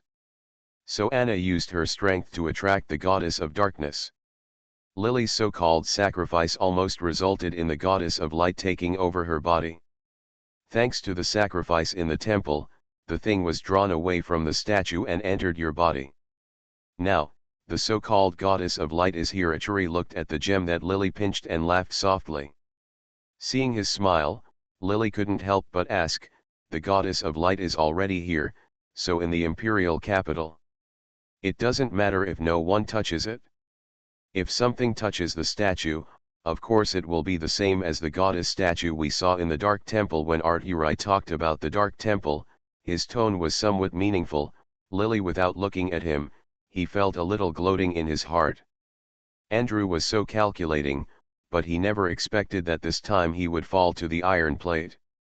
He was very unlucky when he met Arturai. He earned his position as Pope and got a scepter that had lost an important gem. But in fact, the scepter had no effect, and the light the goddess has been sealed into this gem. It would be fine if no one touches the statue. Once someone touches the statue one day, if the statue is destroyed, the reputation of the temple will be greatly affected again. Then there will be no goddess of light. Even if Andrew sat on the throne of the Pope, I'm afraid he wouldn't be able to worry about it. But he still owes Achuri a huge favor, and the temple will never be able to hold its head high in front of Achuri. Why? Lily's words were meaningless, but Achuri understood them clearly. His eyes were deep and he adjusted his position so that she could lie more comfortably. There is no reason. They shouldn't seduce you into the temple and try to take you away from me. Although they did not succeed, this is just for them. Just a small warning. It will take a long time to return to the territory. You need to sleep for a while and recuperate your energy so that you have the strength to attend our wedding. His voice became softer and softer. Finally the sound disappeared in the intertwined breaths of the two. A few years later, the popularity of the Temple of Light has grown steadily, and a large number of believers have poured into the temple. The oracle that appeared on the statue of the goddess of light that day spread word of mouth among people in the lowland continent, making the reputation of the temple rise again and again. It seemed to have restored its former glory, but until an ignorant child accidentally touched the statue of the goddess of light, he easily left a fingerprint on it, and in the blink of an eye, with the wind blowing, the statue was already there. Nowhere stayed for thousands of years. The statue, which had survived all the wind and rain, was suddenly destroyed. No one had time to blame the child who had been frightened and stunned. The sudden disappearance of the statue of the goddess of light caused turmoil in the temple. There are rumors in the mainland that the Temple of Light has been abandoned by the goddess of light. Many believers are once again disappointed with the Temple of Light. Faced with such a mess, Pope Andrew has a splitting headache. They intend to rebuild the statue of the goddess of light, but they just have to reshape it. All right. They look similar, but they don't have that kind of spiritual power. What's even scarier is, Andrew discovered that the goddess's metaphors had occasionally appeared in the past. Since Arturai took Lily away a few years ago, these metaphors have never appeared again, which means that the goddess of light has abandoned them. Andrew seems to have aged a lot in the past few years. Now that the prestige of the temple has been damaged, life is not easy for him as the new pope. Not only does he not have the same momentum as before, there are also a lot of complaints against him in the temple. Andrew is not stupid. It can even be said that people have become refined as they age. Suddenly, an accident occurred on the statue of the goddess of light. He remembered the past many years ago and the scene at the light festival many years ago. Logically speaking, the goddess of light would enter Lily's body. Yes, but for some reason, Lily became clear again later, and he guessed that this matter had something to do with Lily. It's just that the statue of the goddess of light didn't collapse at that time, so he didn't think about it that way. After a long time, a caravan from the Itchery family appeared and wanted to see the Grand Duke. When Andrew, disguised as a businessman, appeared in front of Itchery, he smiled bitterly. "Your Majesty the Grand Duke, I would like to discuss another cooperation with you." Lily waited for Andrew and others to leave with faces full of joy. The goddess of light, originally sealed in the purple crystal in her hand, had been released and was handed over to Andrew and others by Art-Uri. She was a little confused. "Why should you help them?" Art-Uri touched her hair. "The price he is willing to pay is big enough. As for what price Andrew is willing to pay," Lily asked several times before he said helplessly, "he is not the only one who is willing to pay." "Yes, and at the cost of the souls of many knights in the temple who believe in the goddesses of light. At this point in his life, he can get any kind of fame, fortune, and money at his fingertips, but Andrew is able to sacrifice many things for fame, fortune, status, and ambition. He doesn't need those, he needs something more substantial." When he heard this, Lily raised her head and stared at Itchery. He did not look away. There was gentleness in his eyes. It was not the cold and distant look of strangers when they first met. It seemed as if many things had melted into it. "Something is inside." Lily closed her eyes. "Except for Li Yangzi, what use are these souls to others? Only he would need this." She should have thought that Art-Uri's demeanor and temperament were so similar to Li Yangzi, but she really didn't expect that Li Yangzi would not remember her. She never expected that Li Yangzi would forget her. Even though Rong Li had vaguely mentioned this to her that day, Lily didn't dare to think about it. In order to save her that day, Li Yangzi sent her on a mission. She didn't know what happened next. "I was worried about his whereabouts and kept trying to find him, but I didn't expect that the person I had been searching for all over the place would appear next to me." During these years of living together, she felt that something was wrong. His behavior and speaking style were too similar to Li Yangzi's, but sometimes she was not sure, fearing that she had recognized the wrong person. Until she heard him speak, seeing his familiar eyes, Lily dared to confirm this. She reached out to pick up the tea on the table, but her hands were so trembling that she couldn't lift the thin white porcelain pot filled with black tea. Itchery sighed, stretched out his hand and pulled her into his arms. "Why are you crying? What's there to cry about? You never cry." She gradually became less fond of crying. As the mission went on for longer, her heart became cold and hard. If it weren't for him at this moment, as she spoke, Lily didn't even know she was crying. A slender hand gently wiped away the tears on her face. When he didn't think about it, he could plot against her as he pleased, just to get what he wanted. But now that he thought about it, Li Yangzi couldn't bear to leave. "I've been thinking about more and more things lately. Ever since I got married to you," he fought against two elders that day. His soul was incomplete, his strength was sealed, and Yun Munan was holding him back, putting him at a disadvantage. When he sent Lily to the mission, he was attacked by two elders at the same time. Coupled with Yun Munan's mischief in his body, he was sealed again. Only this time, because of the small number of the two elders, he was not divided and sealed again like before. But he lost his original memory, and it was because of Yun Munan. Trapped in a mission. If he hadn't met Lily, if nothing had happened between the two of them, I'm afraid he wouldn't have remembered it. Living in a big and small world, he was confused, as if he was intoxicated in his own dream, and it was difficult to wake up. But thanks to the return of the last trace of love. Let him not end up like that and wrongly come back. It has a great impact on him. He will instinctively find the person in his heart in the world. Even if he loses his memory, his body and instinct are still used to her. So, are you going to go back with me on this mission? Lily leaned on his shoulder and asked in a low voice after listening to his general remarks. After confirming Li Yangzi's identity, she naturally had no resistance to Li Yangzi. Her previous reluctance and defensiveness were naturally gone now. Li Yangzi thought of her and woke up. Lily felt a little excited. Knowing that he was okay, she was actually very happy. But as soon as she asked this question, Li Yangzi hesitated for a moment, but shook his head. I can't go back for the time being. I'm trapped. The reason why I remembered something this time is because of you. If we don't meet next time, then there will always be a time when we can meet. Lily got some information from him. The power inherited from the body also has his mark.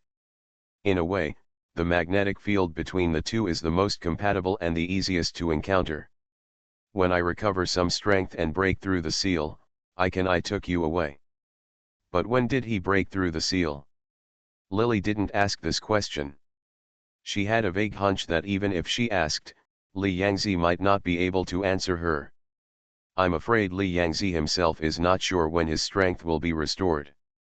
Otherwise, he would never agree to compromise for the sake of the people on the mission and return the goddess of light to the temple, just for the reward that Andrew and others promised to give him. This time, his situation may be far more troublesome than he imagined. Could it be that the two of them can only meet each other on missions in the future? What if she didn't meet him, or what if she did, but she still had to go and find him, and remind him of herself again? Lily didn't dare to think about it anymore.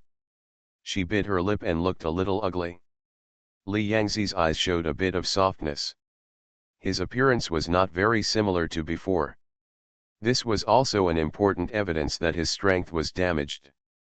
When he appeared in missions before, he always looked like himself, but now he just like the 7 emotions he was separated from before. They also began to incarnate in missions with different faces and became one of the chess pieces he controlled before. Li Yangzi's heart should actually be the most complicated.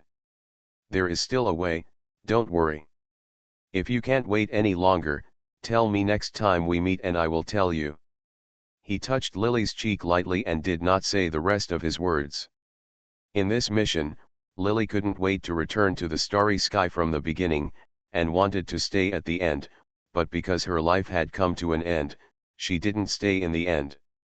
To be continued. If you like this work, you are welcome to come. You are listening to Novels at Bless Up channel. Wish you happiness and luck. Please subscribe to receive new novels. How do you feel about this novel? Please like and leave a comment. Cannon Fodder Strategy. Author, Juan ERWR. Chapter 997. When she returned to the starry sky, Lily thought about her encounter with Li Yangzi on this mission. Although she knew that he was safe and sound, this did not make her feel relieved. On the contrary, it made her feel even more uncomfortable. Her information in the starry sky emerged. Gender, female, variable. Name, Lily. Age, 21. Intelligence, 90, out of 100. Appearance, 93, out of 100. Physical strength, 90, full score of 100. Force, 89, out of 100. Spirit, 90, out of 100. Reputation, 19, out of 100 points. Skills, 9 Yang Manual, 9 Yin Manual, Heaven and Earth Gate Tao Te Ching, Southern Gu Technique, Star Body Training Technique. Specialties, Advanced Cooking Skills, Advanced Acting Skills, 5 Elements and Bagua Skills, Proficient, B Control Skills. Charisma, 60, out of 100. Mark, Royal True Dragon Spirit. It was rare in this mission that both the physical strength and force values were increased by 1 point. This should have been a joyful thing for Lily, whose missions were getting more and more difficult, and the attribute values were also becoming more and more difficult to increase. However, because she met Li Yangzi and knew his current bad situation, Lily couldn't be happy no matter what.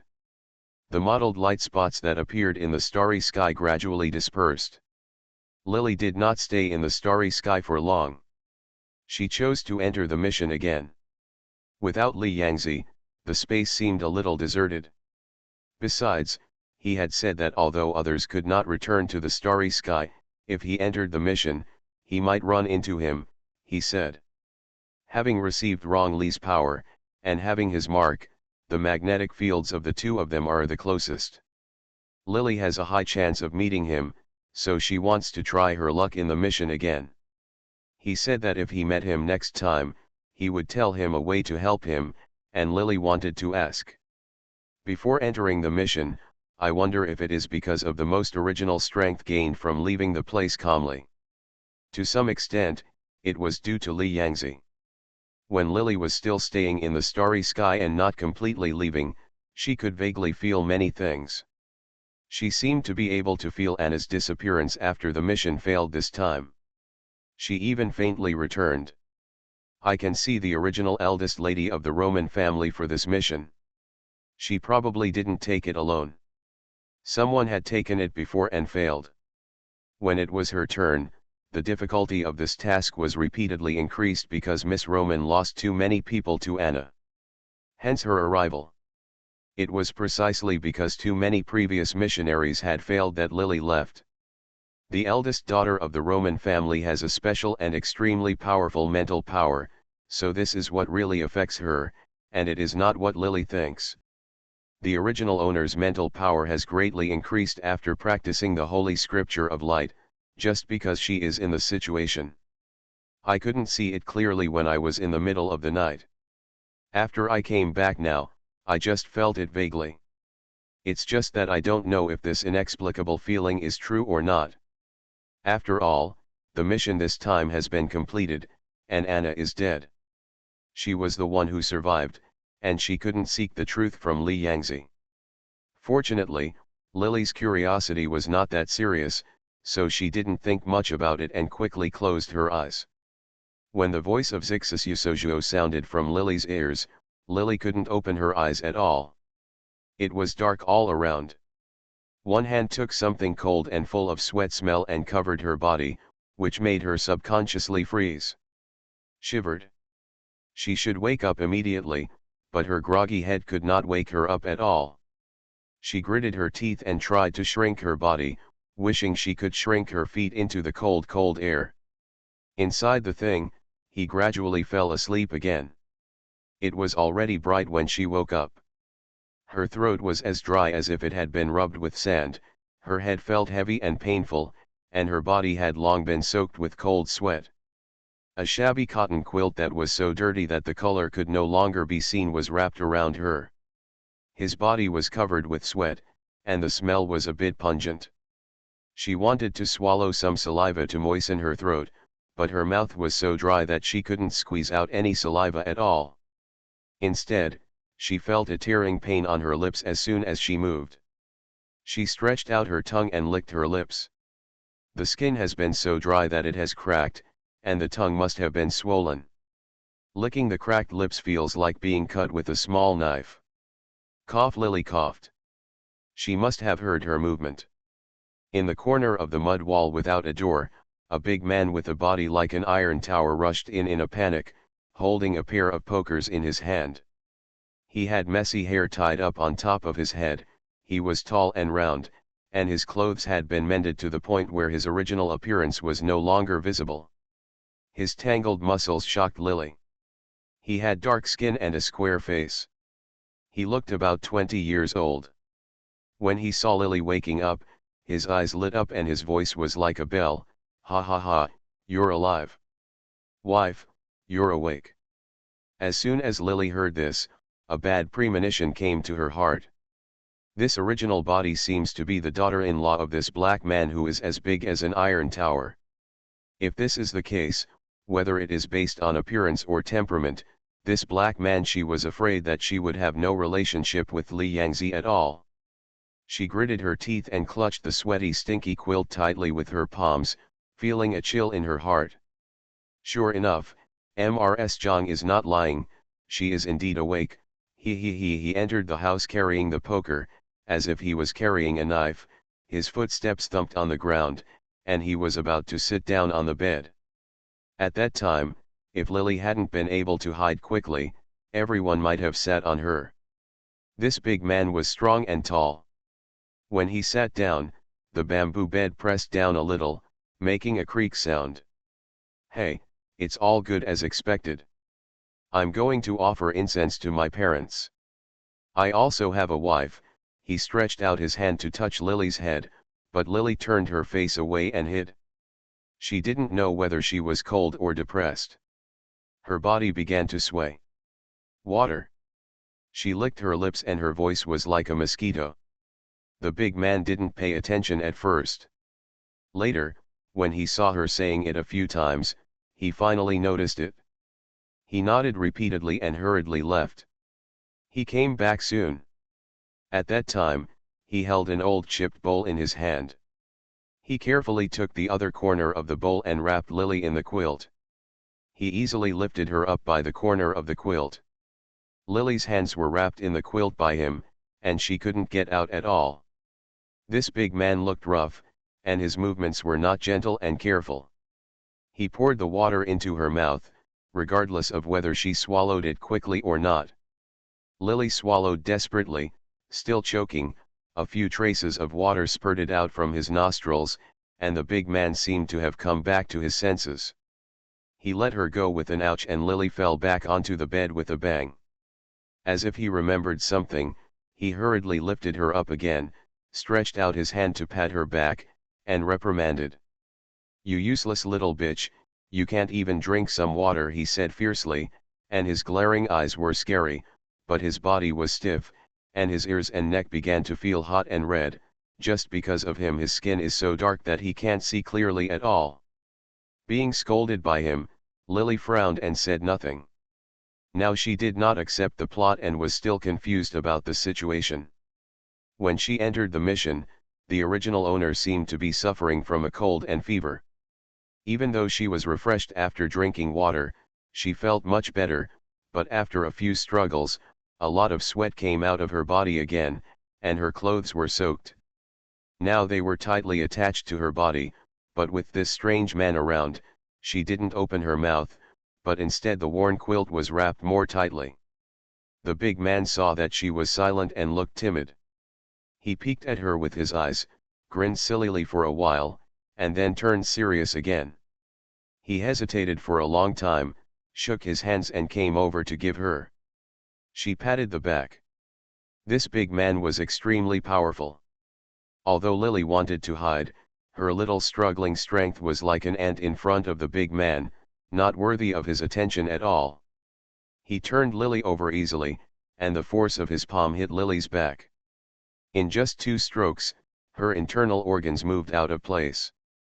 Lily was already dizzy, but due to this slap, she retched.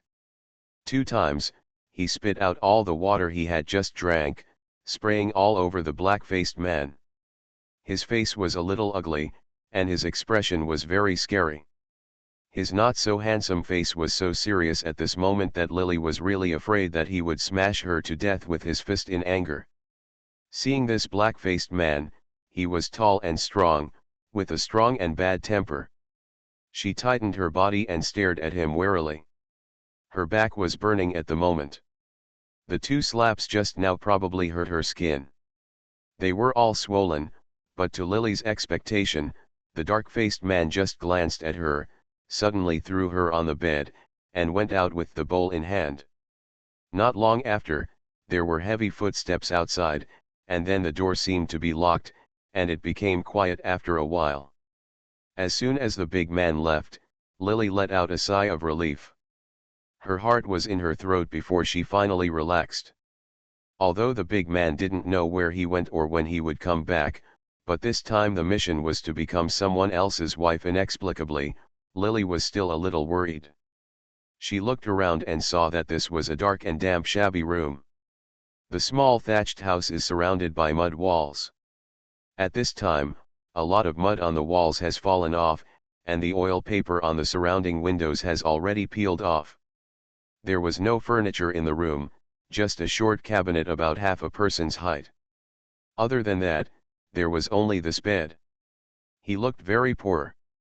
After thinking about it for a long time, Lily decided to accept the plot first. In the last mission, because she did not accept the plot first, she was tricked by Li Yangzi, who had not recovered his memory at the time. In order to avoid exposing herself, Lily closed her eyes. The ancestor of the Zhou family was originally a great scholar in the previous dynasty and was quite famous at that time. The founding emperor of the Qi state rebelled and occupied the throne of the Chen state. He forcibly snatched the dragon vein belonging to the Li family of the Chen state and brought it into the palace. Lord, because the Zhou family was quite famous, they surrendered to the later Emperor Qi, and helped the Emperor Qi to govern the country. They were named Changbo and were hereditary for 5 generations. To be continued. If you like this work, you are welcome to come. Cannon Fodder Strategy. Author, Wan Erwr. Chapter 998.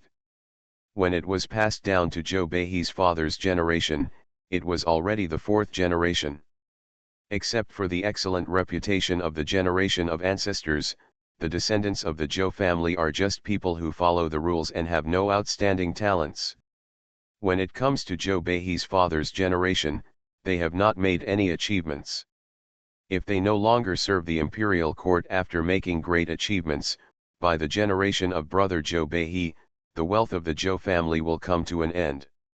The further down the family goes, the worse it gets, until they turn from powerful people to common people. In order to continue their wealth, the Zhou family began to think of ways to find a way out. At that time, the prince and the king of Yu were competing for the throne. The Zhou family joined the battle, hoping to use the power of Konglong to obtain the title of king. Therefore, they stood beside the prince who was in the limelight, just to avoid Zulan. At that time, while the Zhou family was trying to please the prince, they also began to want to please the king of Yu. The prince was born to the legitimate empress, but it was a pity that the legitimate queen died young. The king of Yu was born to a noble concubine, and was extremely favored by the emperor. These 2 noble princes of the Tian family had no choice but to give in.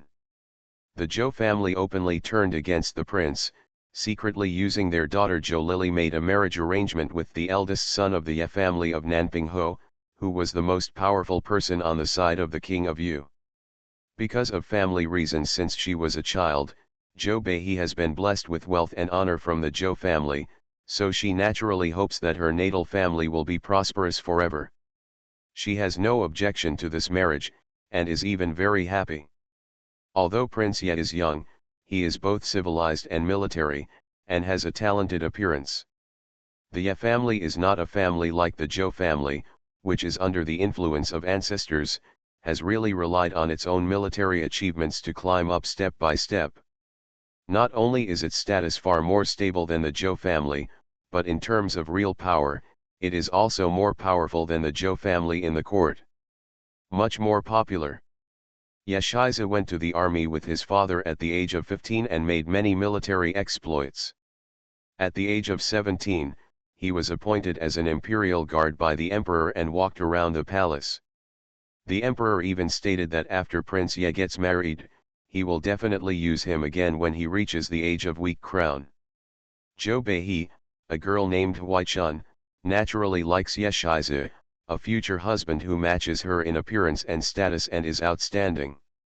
She happily waits for her to marry Ye Shize at the age of 15 and give birth to children for him. When he was in charge of the middle feed for Ye's family, the emperor suddenly fell ill. Before his death, he deposed the prince and made the king of Yu his heir. After the death of the emperor, the new emperor ascended the throne and began to settle old scores. People like the Zhou family, who originally supported the crown prince, naturally bore the brunt.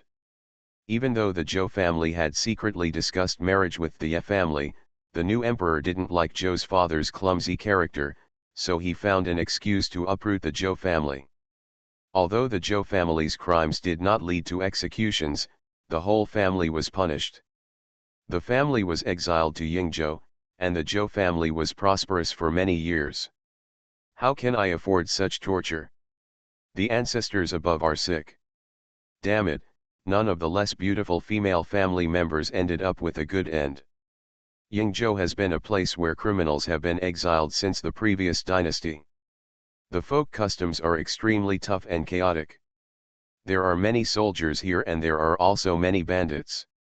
Zhou Beihe, a previously delicate girl in the boudoir, has never seen such a scene.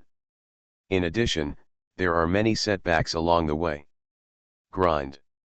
When I arrived in Yingzhou, I couldn't stand the disease anymore, and I was in a daze.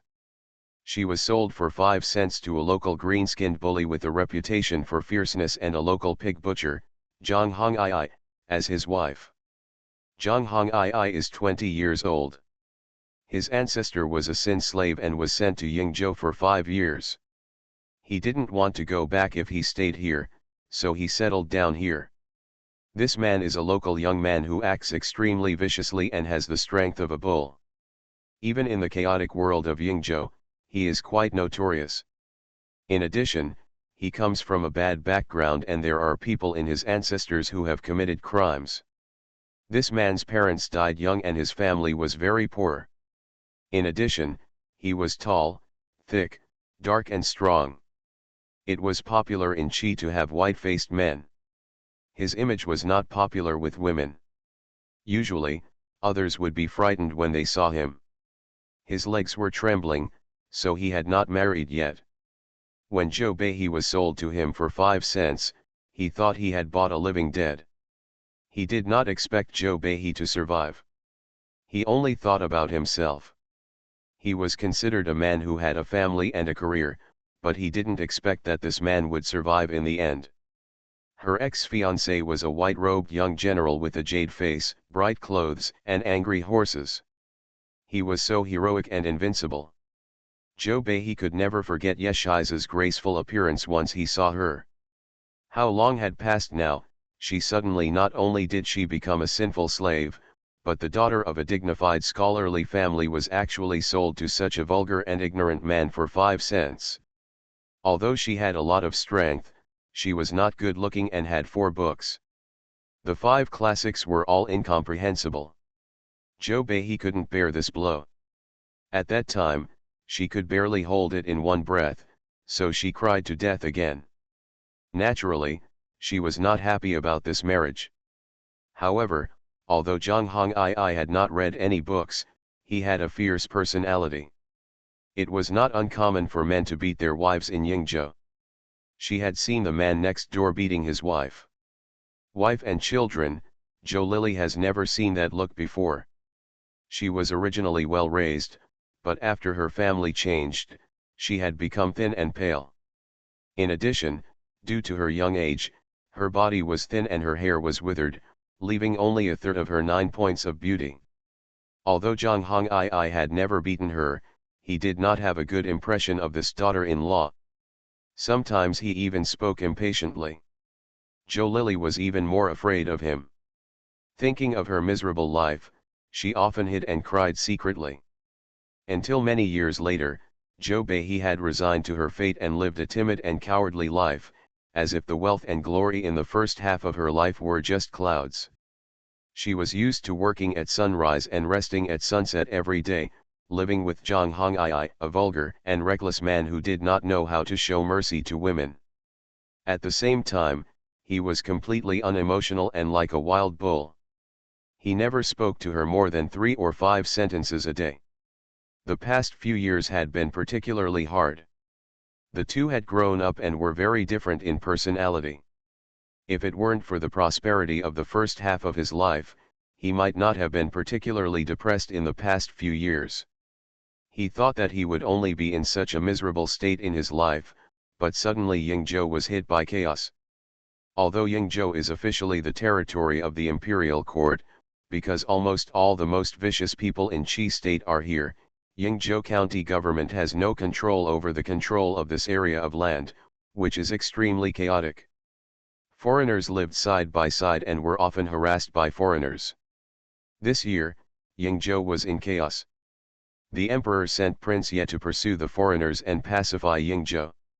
He was sitting in the tall horse. He hadn't seen her for several years. Zhou Beihe herself had been frustrated by life and had long since lost sight of the girl who was half as beautiful as she was back then. She was less than 20 years old. She already looked like she was 34 or 5 years old. The girl who was even more beautiful than her back then was her fiancé, who was a few years older and was supposed to be her husband, looked very high-spirited. He was wearing red gold armor, sitting on a tall horse, carrying a silver gun, and everyone knelt down and worshipped him wherever he went. I heard that later he was promoted to a higher rank, and now he has been promoted to Duke of Nangguo. He married a lovely wife. He rode on a horse and led the soldiers to gallop through the crowd. The dust kicked up by the horse's hooves made people kneel on the roadside. Lily Zhou took a bite. I'm afraid this lofty figure never thought that among the people kneeling in front of him, there was a humble woman who was his former fiancée. Some people in the crowd were talking about this hero who became famous at a young age. He helped the emperor achieve military exploits, he helped the emperor put down the rebellion, and now he has driven away the foreigners. He is so beautiful and charming, but they heard that he stayed clean after marriage and married. His wife lived a happy life, and she was not even considered a concubine. Others envied him for his focus and handsomeness, their wife's happiness, their love as husband and wife, and their acquaintance with both cold and hot. Zhou Lily's tears suddenly fell down. When she was young and had not left the court, she had also imagined that she had that unparalleled hero in her mind. He was young and handsome, devoted, and powerful. Yeshiza fit all the requirements. He was supposed to belong to her, but in the end she lost her for no reason.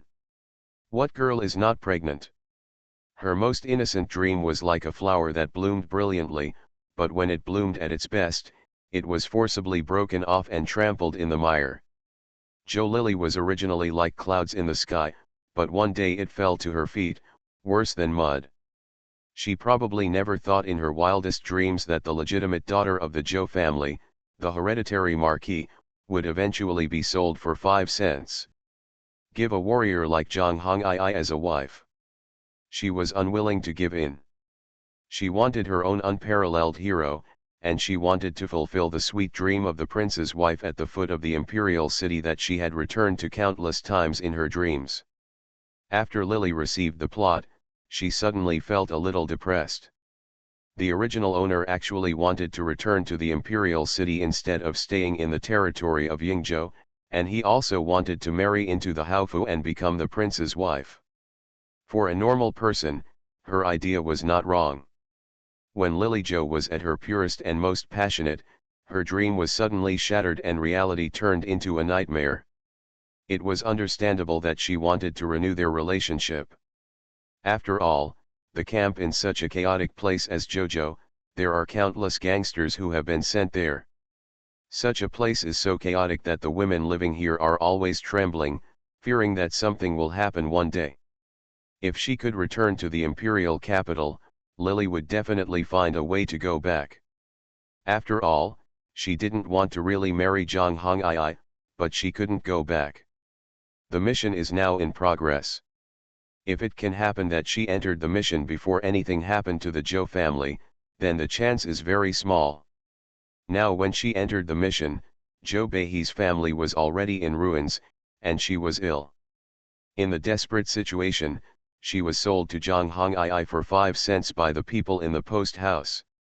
Although Zhang Hongii has not forcibly consummated the marriage with the original owner, in the plot, she was raised for 3 to 5 days and her health was slightly better.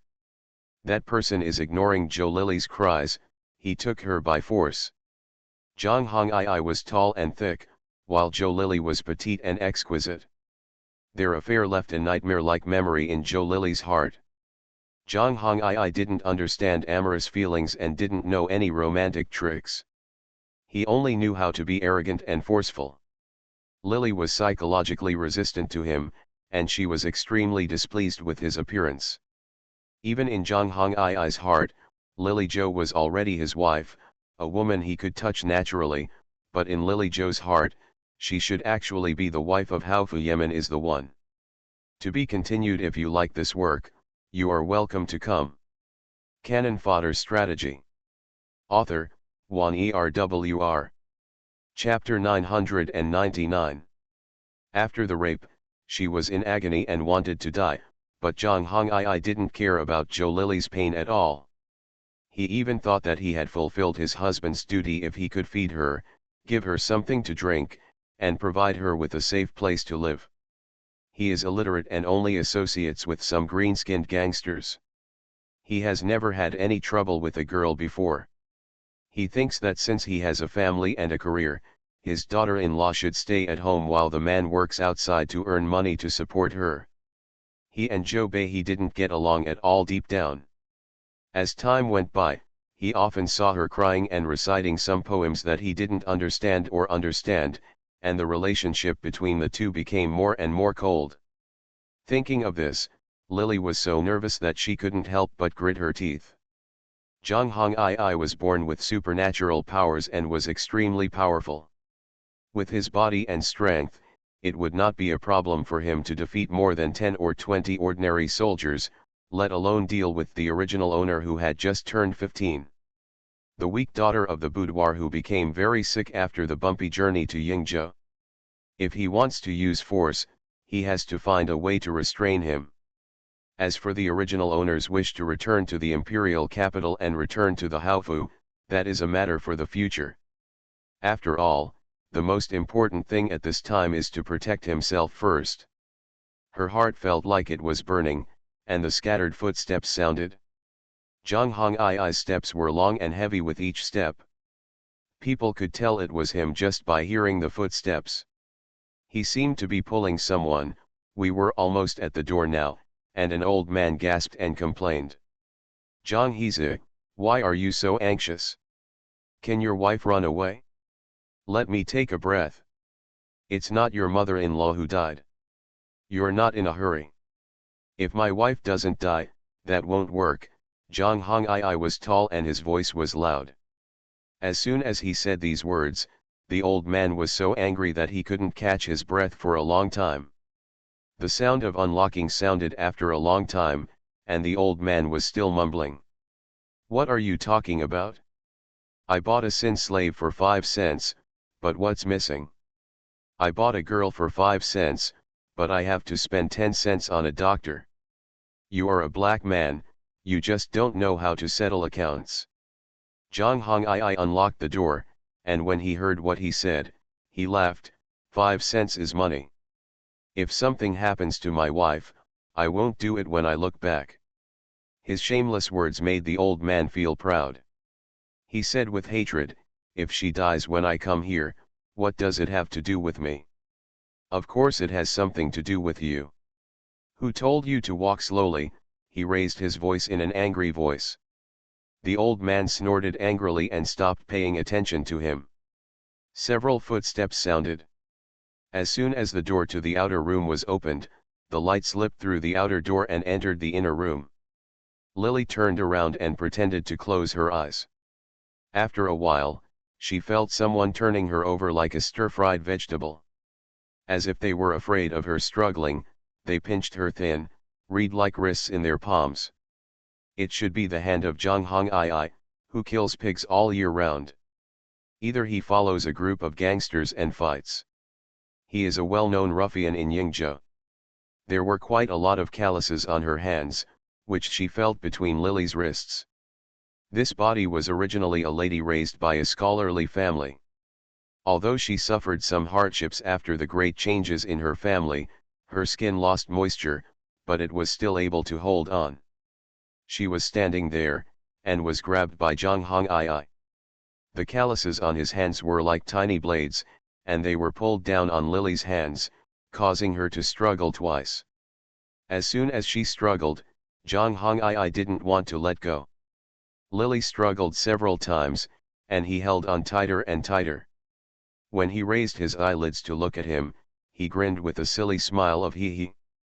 Standing beside him was a man wearing a green gown.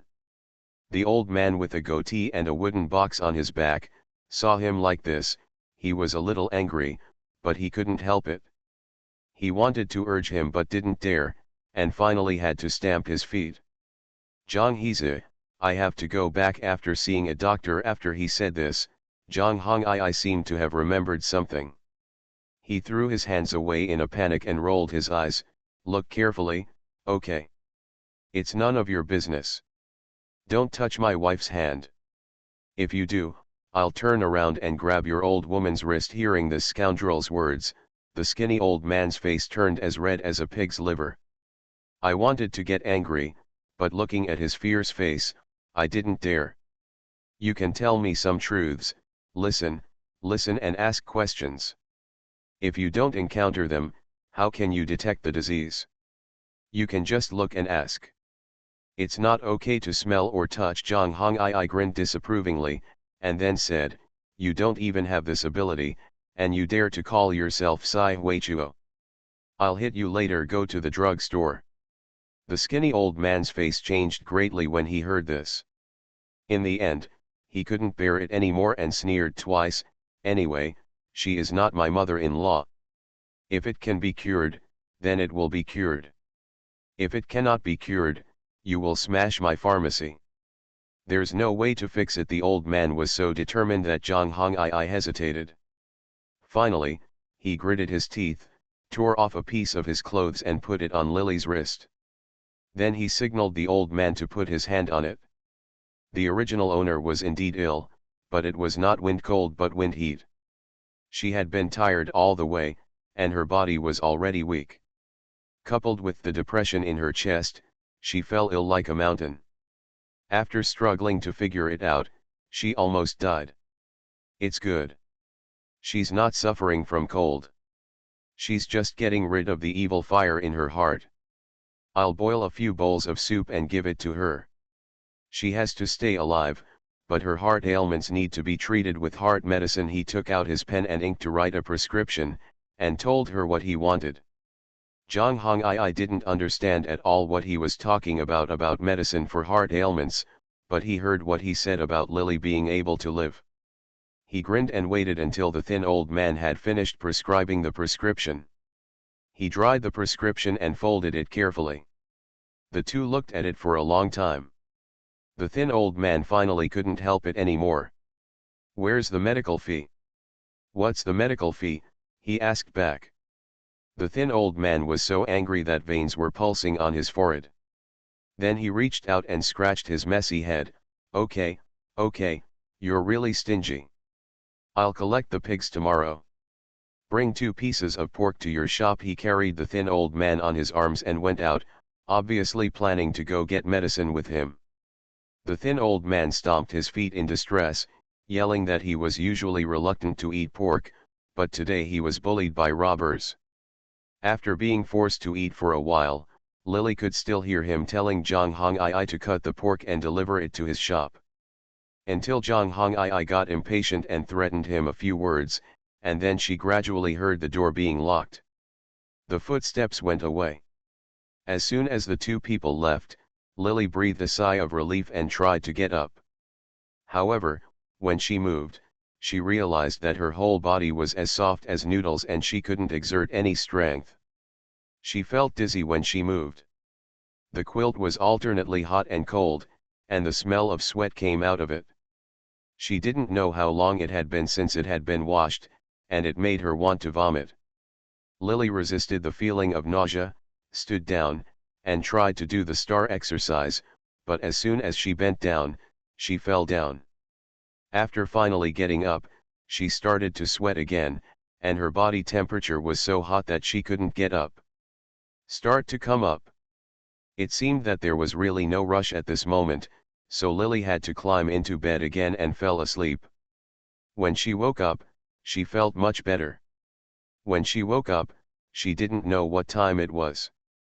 There was only a tiny skylight on the roof that let in light. Other than that, there was only a doorless frame that could let in light. At this time, the room was pitch black. It must have been getting dark. There was a smell of Chinese medicine mixed with the fragrance of rice. Lily swallowed her saliva, and only heard the sound of fetching water from somewhere. Not long after, Zhang Hong'ai strode into the house with a bowl in both hands. He is poor and has no money to buy things like candles. Although as a butcher, his life is not difficult, but since he is a playful person and has good things in the cup, he usually had some money and used it to drink with friends. There was no money left at home. Fortunately, he used to live alone and didn't need these things at all. Only now did he realize that it was inconvenient. Zhang Hong'ai first put a bowl on the cabinet, then reached out to grab Lily. Although Lily wanted to hide, how could she escape him? He grabbed it firmly, and a bitter taste followed his hand to his mouth. "Drink," he spoke in a loud voice. Thinking of his fierce face when he saw him during the day, coupled with his voice, people couldn't help but shiver. The steaming concoction was brought to Lily's mouth. At that moment, it hit her face, she retched twice, and was forced to drink the medicine by Zhang Hong'ai. She originally thought that the medicine should be very hot, but she didn't expect that when it touched her lips, although it was slightly hot, but it wasn't as hot as Lily imagined, and she couldn't swallow it. It was just that Zhang Hong'ai drank it in a hurry, and she was forced to drink it in big gulps. Her mouth felt like it was stuffed with yellow lotus, and her heart was overwhelmed. She held it back. Zhang Hong'ai, seeing that the medicine bowl was empty, he put the bowl down again, took another bowl that was on the cabinet before, and started feeding her again. This time, the bowl was filled with white porridge. Although the porridge was not thick, I had been hungry for a long time. In addition, the porridge could blow away the bitter medicinal taste in my mouth, and the aroma of the rice was washed away. The taste of the medicine made her drink several sips in succession, until she couldn't drink any more. Lily turned away. Except for Zhang Hong'ai, who said a word when he asked her to drink the medicine, there was no other conversation between the two. He did not say anything and fed her a few more mouthfuls. Seeing that Lily couldn't take any more, he didn't dislike it and fed her a few times. He poured the remaining porridge and water into his mouth, wiped his mouth, packed the bowl and went out again. At night, he fetched water to wash Lily's feet, and finally lay down next to Lily fully clothed. At first Lily was on guard against him, fearing that he was up to no good, but he didn't. He didn't even have the intention to lift Lily's quilt. The bed was so small that it couldn't be squeezed open. In order to prevent him from falling, he had to reach out and pull Lily away. In his arms, there was a layer of quilt between the two of them. In such a cold weather, maybe it was because of his strong body, but he was still warm without the quilt. Lily guarded him for half the night, and finally I couldn't bear it anymore, so I closed my eyes and fell asleep. To be continued. If you like this work, you are welcome to come. You are listening to Novels at Bless Up channel. Wish you happiness and luck. Please subscribe to receive new novels. How do you feel about this novel? Please like and leave a comment. Cannon Fodder Strategy. Author, Juan ERWR. Chapter 1000. When I woke up in the morning, it was already bright. A weak light shone in from the sky window. Lily slept late last night and got up late now. Zhang Hong'ai was no longer around. He was a butcher and it wasn't until dawn. He would get up and go to the countryside to collect and kill pigs, then cut the meat and pick it up to sell in the town. Usually he would not be back until noon. After a night of adjustment last night, maybe it was because of the medicine she took, her body was much better. She tried to get up, but her head was still dizzy, but she was not as weak as yesterday, and she couldn't even stand still. Zhang Hong'ai was not at home at the moment, so she took the opportunity to escape. She had the memory of the original owner of this broken house and could walk away with her eyes closed. There were 2 rooms in the house, one was the hall and the kitchen, and one was where she lived. As for taking a bath, Zhang Hong'ai has always been in the yard. The only way out of the 2 rooms is in the hall. When Lily held onto the wall and went out, the door of the hall was closed. She stretched out her hand and pushed it, and it was locked outside. Zhang Hongyi looks stupid on the outside, but in fact he has some skills. The door is locked now. If she wants to run away, she must have no choice. Now she can't run away, and there is no window in the house that can allow people to climb out. Lily, if she was in good health, there was no guarantee that Zhang Hongyi would not do something. She went back to the house anxiously. Time waited for no one. She had to recover quickly and find a way to escape from here. She did a few simple body stretching movements, suppressed the feeling of dizziness and brain swelling, and performed a set of star exercises. She broke out in sweat and felt a little more relaxed, and then Zhang Hongyi came back. Lily hurriedly slipped onto the bed, and he unlocked the door and entered the house. When he came in, the smell of blood and sweat still lingered on his body. He stood by the door and glanced at Lily, then went out alone. Then the sound of washing pots rang out and he lit a fire. He still cooked porridge for noon today, but the difference is that there is some minced meat in the porridge, and only a little salt is put in it. Although there is no condiment, but after eating white porridge and taking medicine yesterday, now eat this simple thing. Still smells good. Lily's stomach growled. When did you get up? He asked. Seeing that Lily ignored him, he wanted to reach out and scratch his head, but he held back. I'm hungry in the morning. Get up and eat. I left early. I left some food for you. Yes, it's on the table outside, covered with a lid. Didn't you eat? He asked for a long time, but Lily ignored him. His expression gradually became a little fierce, and he stared at a pair of big cow-like eyes. Lily's eyelids drooped for a while, and the corners of her mouth became a little stiff. The hand holding his fist stretched out. Seeing Lily looking at him warily, he scratched his head, picked up the bowl and walked towards the door silently. Sat down on the edge of the threshold and stopped talking. Where are my parents? He sat with his back to Lily. He drank a bowl of porridge while eating. He finished eating it in a while. When he finally came back with the bowl and put it on the table, he licked the bowl clean, not even a grain of rice left. Seeing nothing left, he tried not to look at Lily or get too close to her. But occasionally when Lily lowered her head to eat, she could feel his eyes falling on her. She ate a small bowl, some unable to eat any more. Zhang Hongyi stared at the bowl, but did not reach out, and did not pay attention to her question.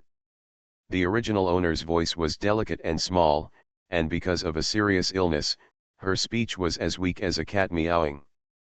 Zhang Hongyi stared at her bowl. Don't eat? Are you full now?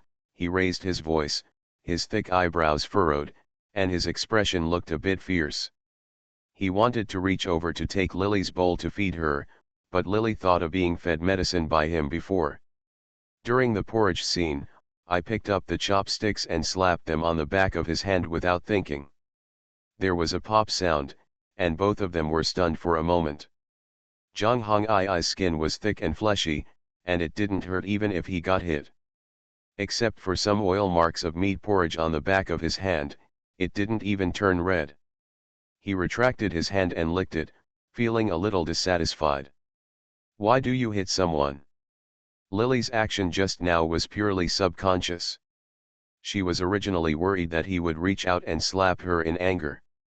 Unexpectedly, Zhang Hongyi looked fierce now, but his temper was not too bad.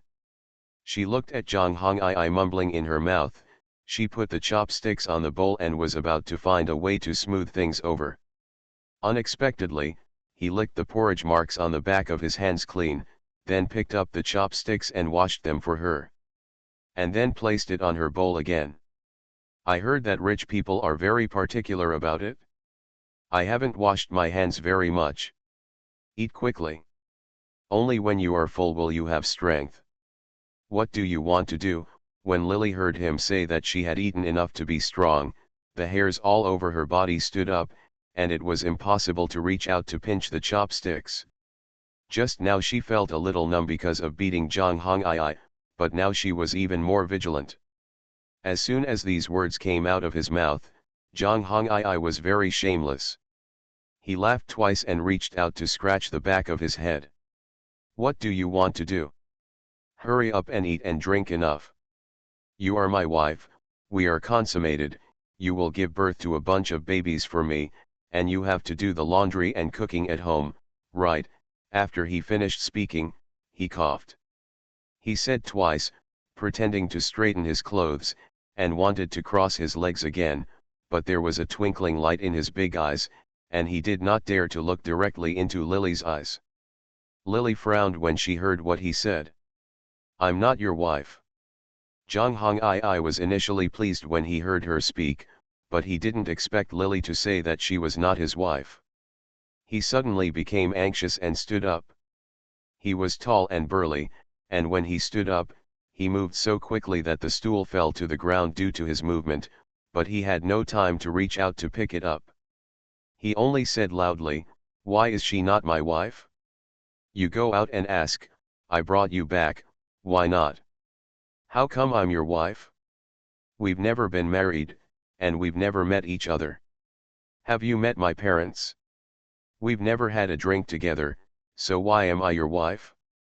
There's no matchmaker's words, it's just you who said it? Can it be calculated?" In the plot, Zhang Hongyi doesn't talk much, and he looks scary. During the few years that Zhou Beihe lived with him, she didn't dare to breathe in front of him. She was deeply afraid of doing anything wrong.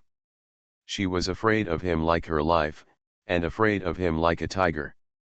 Never had a quarrel with him. Lily originally tried not to anger this person, but when she thought about consummating the marriage in a few days, she couldn't bear it.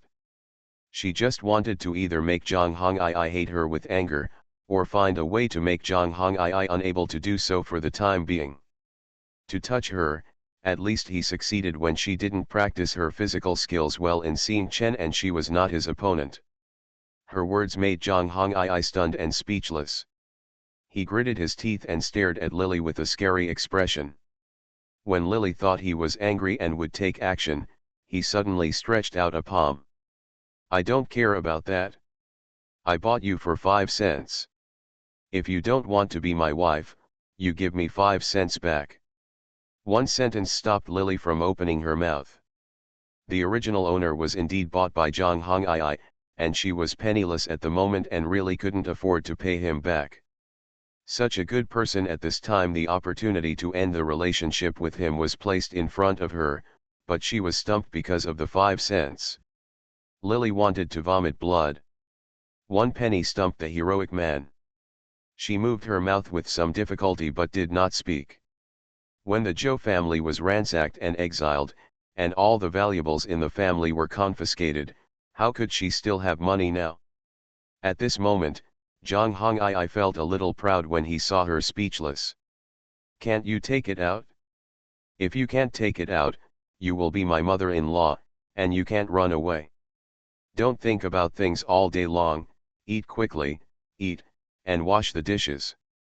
Lily was silent, feeling depressed and didn't want to pay attention to him. He finished speaking proudly.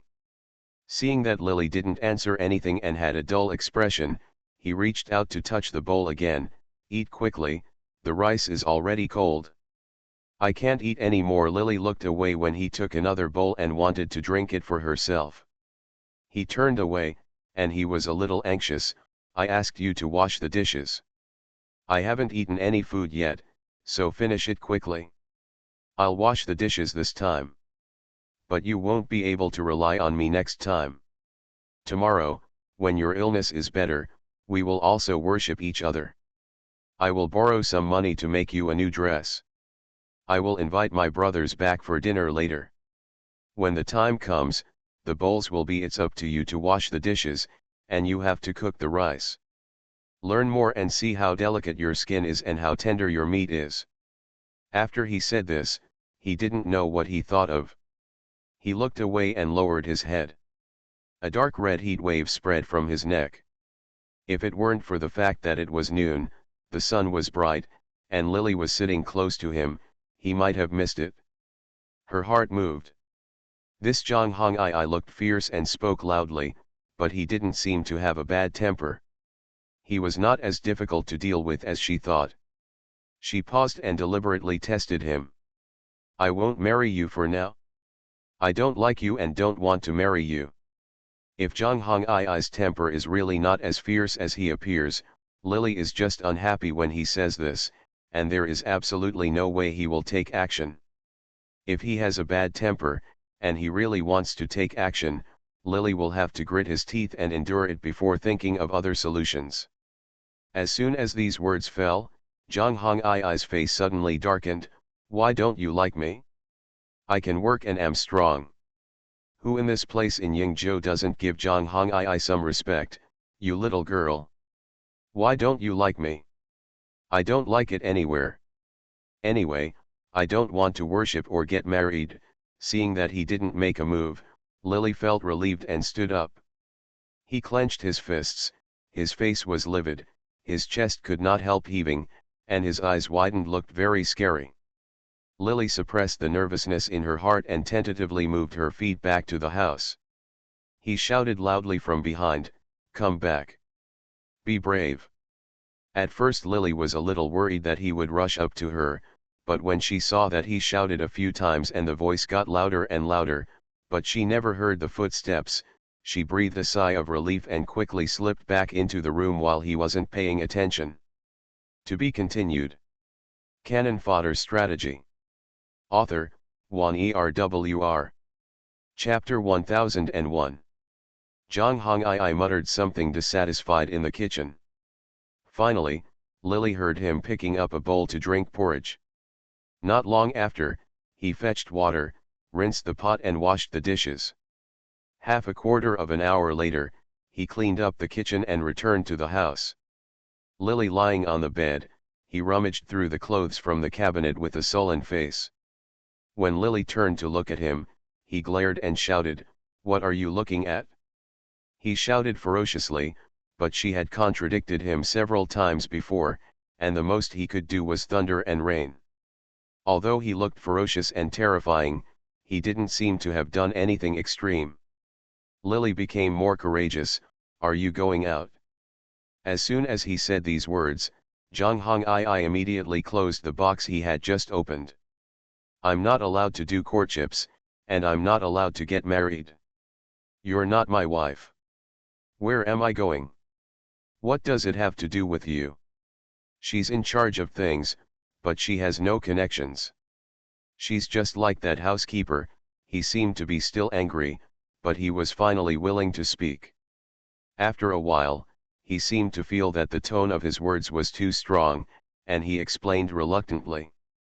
"Come on, sleep with you. I'm going to go have a drink with my brother. I'll lock the door later. I'm sure no one can come in." Don't worry. When he said this, Lily's heart started to move. This Zhang Hongai looks fierce, but he doesn't seem to have a complicated mind. The reason why he locked the door is not as he thought before. He is deeply afraid that his bought wife will run away, but it seems that he is worried about whether he will be afraid, but this person is not very good at talking, and his appearance is too fierce. As soon as people hear him open his mouth, they will be trembling with fear. In the plot, the original owner is afraid of him to death. The original owner was 14 years ago. I have never met such a man in my life. She was of a good background, and there was very little interaction between the female family members and the men in the marquee. Even if she occasionally went out with her mother to meet a few stewards, those people were all polite and decent looking. How had she ever seen Zhang Hongai like this? Dark, strong, and scary looking? Therefore, although I have lived with him for several years, I don't know Zhang Hongai very well, and I haven't said a few words to him at all. He occasionally opens his mouth. She was already trembling all over. After Lily received the memory of the plot, she had to explore Zhang Hongai's character by herself. In order to stay in the Zhang family for a while, Lily hesitated and still tried, "Lock me in the house. What's the difference between me and being in jail?" Hearing this, Zhang Hongai cursed twice, "I don't want this, and I don't want that either. I want to ask you, What on earth are you going to do? He looked so fierce. His fists were clenched when he spoke, and Lily saw him like this. Subconsciously shrinking into the corner of the bed, she keenly noticed that as soon as she finished this action, Zhang Hongai's eyes flashed a bit of panic, as if he was a little regretful, but because of his face, he did not open his mouth to comfort her. She paused, a look of fear and timidity on her face. Out of the corner of his eye, he saw Zhang Hongai's fist loosen, with a look of confusion in his eyes. She pursed her lips deliberately, tears began to well up in her eyes, and her nose twitched twice on purpose. Zhang Hongai was usually just a green-skinned scoundrel, and the people he dealt with were all the same scoundrels. How had he ever seen such a timid little lady? Seeing Lily crying like this, she hid in the corner of the bed and tensed up. The quilt, his face was as thin as a palm, his eyes looked particularly big, and his long hair was draped over his shoulders. His crying look made him even dare not move his chest that was rising violently.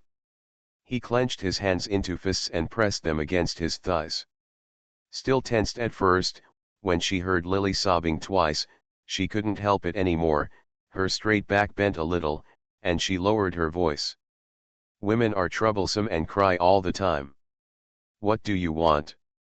He knew how to be subdued, and he seemed fierce, but unexpectedly had a soft heart that had no control over women. Lily's body wrapped under the quilt slowly relaxed. It's too dark in the room. I want to sit in the yard. If you want to go out, don't lock the door. As soon as she said this, Zhang Hongai's thick eyebrows wrinkled. Don't talk nonsense, Ying. This place in the state is a mixed bag. The locals know better and dare not try to trick you, but there are also foreigners in this place. The alley is very chaotic. If I were not at home and locked the door, you would be harmed later. Even if I beat someone to death and give you compensation, I won't be able to get it back. Yingzhou is not only a gathering place for exiled criminal slaves, but also because it is adjacent to foreign races. Sometimes some foreigners will flock into Yingzhou during war disasters. The imperial court here has almost abandoned this place, and the real power is held by a few of the generals. In his hands, he was like a local emperor, dominating one area. It often happened that women and children were assassinated. Because the population was chaotic, it was impossible to find the criminals. Although Zhang Hongai was quite famous in the market, many local young people did not dare to trouble Lily, but it was difficult to prevent the bold foreigners from coming. In the plot, Lily Zhou knew this very well. She tried her best not to go out when she could go out as little as possible. Lily listened to what he said without making a sound. After a while, Zhang Hongai scratched his messy head and said, okay, women are just timid. I'll buy you a candle and light it later, and the room will light up. It can be seen that his family is not wealthy. In the past, he was a single person who had enough to eat and the whole family was not hungry. In the early years, he would kill pigs and exchange the money for wine. The family was extremely poor. This morning, he invited the doctor couldn't come up with the money for the medicine when he came to see the doctor. At this time, he also said that he wanted to buy candles. Lily didn't believe it. Zhang Hongai naturally saw her face and became a little angry. What are you doing? You still don't believe me to buy candles. You didn't even pay the doctor that morning. Lily really didn't believe it. When Zhang Hongai heard what she said, he almost jumped up as if someone had hurt his feet. Even if I don't have money, I'm better off than you. You can't even get out 5 cents. After he said this, he felt as if he had won Lily, and said proudly, I'm telling you this, I've taken care of your wife. If you can't get the money to redeem your life in a day, I will keep it for you, but it can't be raised in vain. If you can't get it in a day, you have to add 5 cents. If you can't get it in 2 days, the 5 cents have to be turned over and become 50 cents. By analogy, if you can't come up with the money to redeem yourself in a year and a half, this wife will belong to me. I will raise her to you in just 1 year. If you don't believe it, You can escape. I'm in the palm of my hand. His words already revealed that he would not touch Lily for the time being. Listen to what he said. Lily's tense heart finally relaxed. Although Zhang Hongyi opened his mouth and obviously had no intention of giving up, fortunately he gave himself a year. Lily was relieved, but Zhang Hongyi was not stupid either. He saw the look on Lily's face and continued. But during this year, you are not allowed to have any evil ideas. Just stay by my side and live with me. I know that I am not good looking and my family is poor. You are from a noble family and you think I am not worthy. If I force you, there is no guarantee that you will blame me. Although I, Zhang Hongyi, am not a good person, but since you said it, I can let you go, but only for 1 year. If you can't get the money within 1 year, you just don't blame me, he finished. After a pause, during this year, you must also try to get along well with me. If you agree, I, Zhang Hongyi, will nail it with my spit. This matter is settled. If you don't agree, it will be changed tomorrow. I'll save a few kilograms of meat and drink some wine, and I'll pay my respects to you. But if you regret it midway, you can't blame me. Lily listened to what he said seriously, with a serious look in her big eyes. She originally thought she could delay it for a few days and put off what happened a few days later, but she didn't expect that after she expressed her intention not to marry Zhang Hongyi, he actually agreed. It is conceivable that this person's character is not as scary as he showed. The original owner in the plot is only afraid of him, but has not touched Zhang Hongyi's character at all. Lily nodded and temporarily lived with Zhang Hongyi. He also promised that they would only be husband and wife in name only, so her heart fell to the ground. She pointed to the room. That's okay. If that's the case, I will consider you carefully. But after all, we are alone and it is not good to sleep in the same bed. Why don't you go out drinking and build a house together? It's better to live separately. She dared to make another request, but this time Zhang Hongyi refused and slapped his chest loudly. Who do you think my surname is, Zhang? I said that's it. But it's not possible for me to sleep separately. I just promised not to consummate the marriage for the time being, but I didn't say I couldn't be next to you. You also promised to do good things with me. If you sleep separately all day long, wouldn't you be regretting it? He just said as I said, the trap is being dug here. This man seems to be honest and foolish, but in fact he is also shrewd. It could be seen that Lily was not willing, so she immediately changed her method, hoping to coax her to marry willingly in a year. Lily felt a little unsure after hearing what he said, but at this time, such a result was already an unexpected surprise. She had no other choice but to reluctantly believe in Zhang Hongyi. After all, if he used force, she would not be his opponent at all. He did not need to use such words to deceive herself. What's more, although I won't worship you for the time being, you are still my wife's daughter-in-law in name, otherwise this scoundrel from Yingzhou City will skin you alive. In a few days, I will ask my brothers to come over and have a drink to make you recognize me. Regarding the relationship, just say that you are young, and the wedding ceremony will be postponed until a year later. If we sleep separately, and people know that my surname is Zhang, I have to be suppressed when asking for a wife. Where can I put my face? He puffed out his chest and said in a voice it's quite big, the male is the master of the house, and the female is the master of the house. From now on, it's up to you to take care of the house. You can't touch it?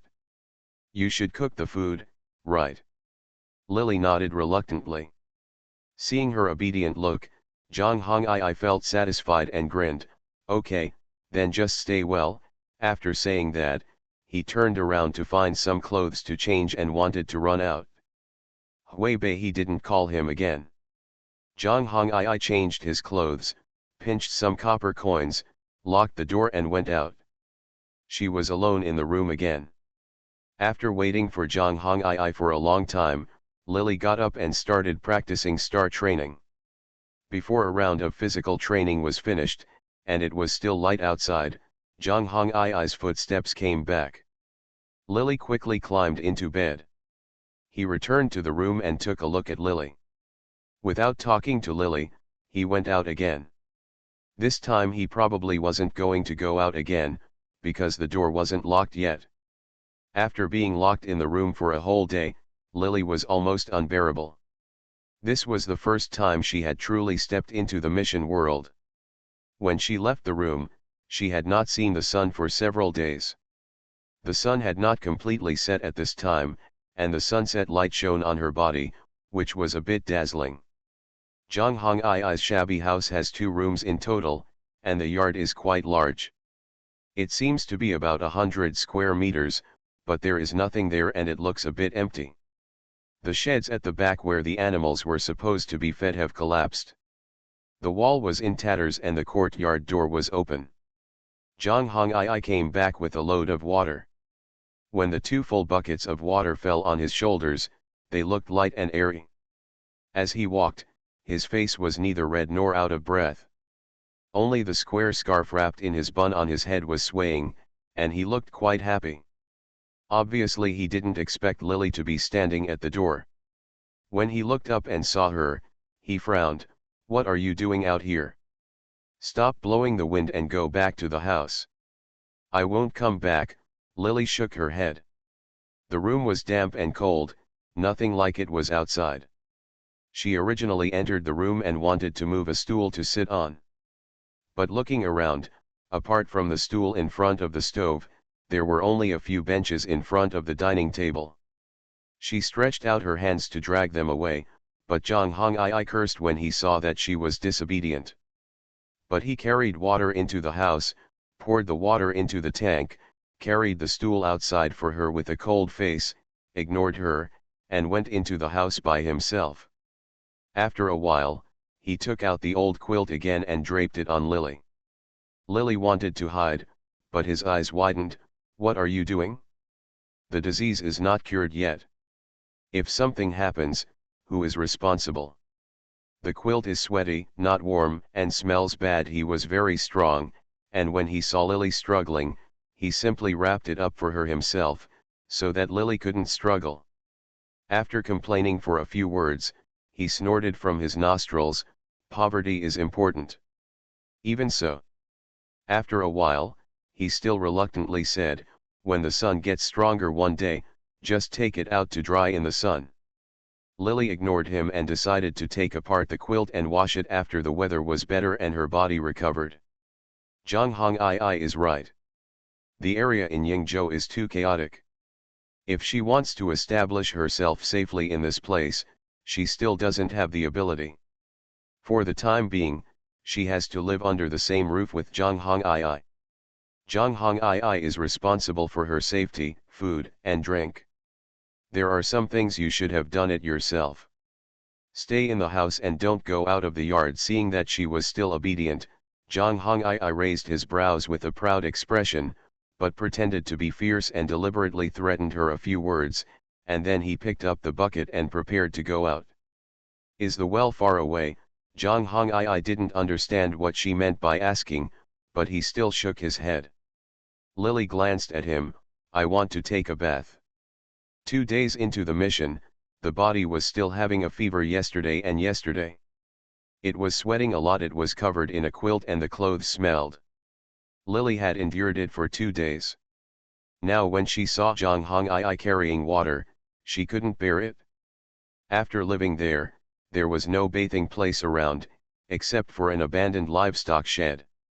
She didn't quite trust Zhang Hongai, so she rolled her eyes and said, "Why don't you find some mud bricks tomorrow, repair it, and build a shed?" When I came out, the wind stopped blowing when I took a shower. Yingzhou is a very strange place. It's extremely hot during the day, but the temperature drops sharply at night. Sometimes it freezes people's hands. Zhang Hongai is not afraid of the cold, and he doesn't pay much attention to it. He usually lives alone, so he can do whatever he wants.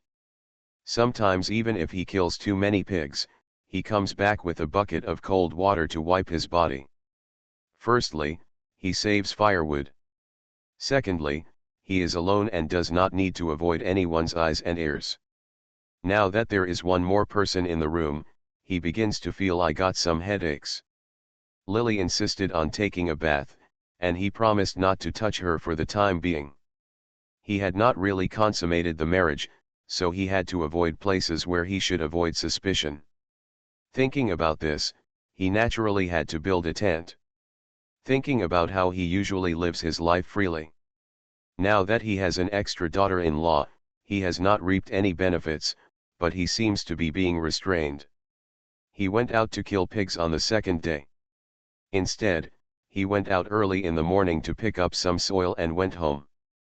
He also took an axe and went up the mountain to chop some firewood. When he was building a frame while planing wood in the yard, he saw Lily. Squatting in the courtyard, my heart was full of fire. Go get me a bowl of water, he was working in full swing. He had to chop, pick, and carry all the things he had to go up to the mountain early in the morning for her to take a bath. Now that he came back, he was very busy. She was doing well, squatting next to her. As if watching the fun, he was still playing around. Zhang Hongyi originally imagined that after marrying a wife, the man would take care of the outside and the woman would take care of the house. Now the reality is so different from the imagination.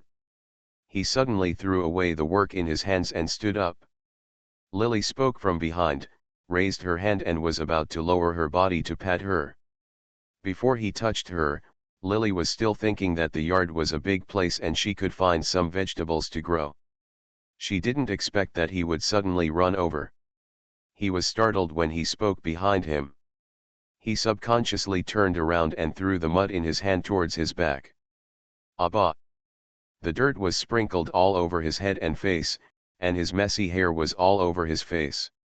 Now he stared at Lily angrily, with an expression as if he wanted to eat someone. I'm sorry, I didn't expect you to come over and talk suddenly, and I didn't mean it. Seeing him like this, Lily couldn't help but want to laugh, and reached out to scratch the sand on his head. Zhang Hongyi was still a little angry at first, but when she touched him, a blush spread from behind his neck and ears. He took 2 steps back as if he was frightened. He shook his clothes vigorously and scratched his face. He had no hands or feet. Regardless of the severity, his face, which was not handsome in the first place, was scratched with several bloody marks, but he looked nonchalant. After a while, he seemed to remember something. Get me a bowl of water. After getting along with him for a few days, Lily has roughly figured out Zhang Hongyi's character. He looks fierce and unreasonable, and a rogue, but in fact he is not as bad-minded as he appears, and he has one advantage, that he kept his word. He made an agreement with her yesterday, and he was as expected when he went to bed at night. No matter how fierce he shouted, Lily was no longer afraid of him. If you want some water, you can go and give me the fire, light it and wash the pot. He just wanted to drink water, but Lily seemed to want to light a fire. Zhang Hongyi was a little surprised. Are you going to cook for me? It was still early, and there was still a long time before lunch. Zhang Hongyi enjoyed the feeling of someone making a fire and cooking for the first time. His eyes lit up for a moment. Lily glanced at him and poured cold water on his head. I didn't eat anything in the morning. After a while, I'll boil some water and brew some mint leaves to drink in the morning. When Zhang Hongyi went up the mountain to cut firewood, she went with him and came back with a lot of mint leaves and lotus leaves. She even dug them while no one was around.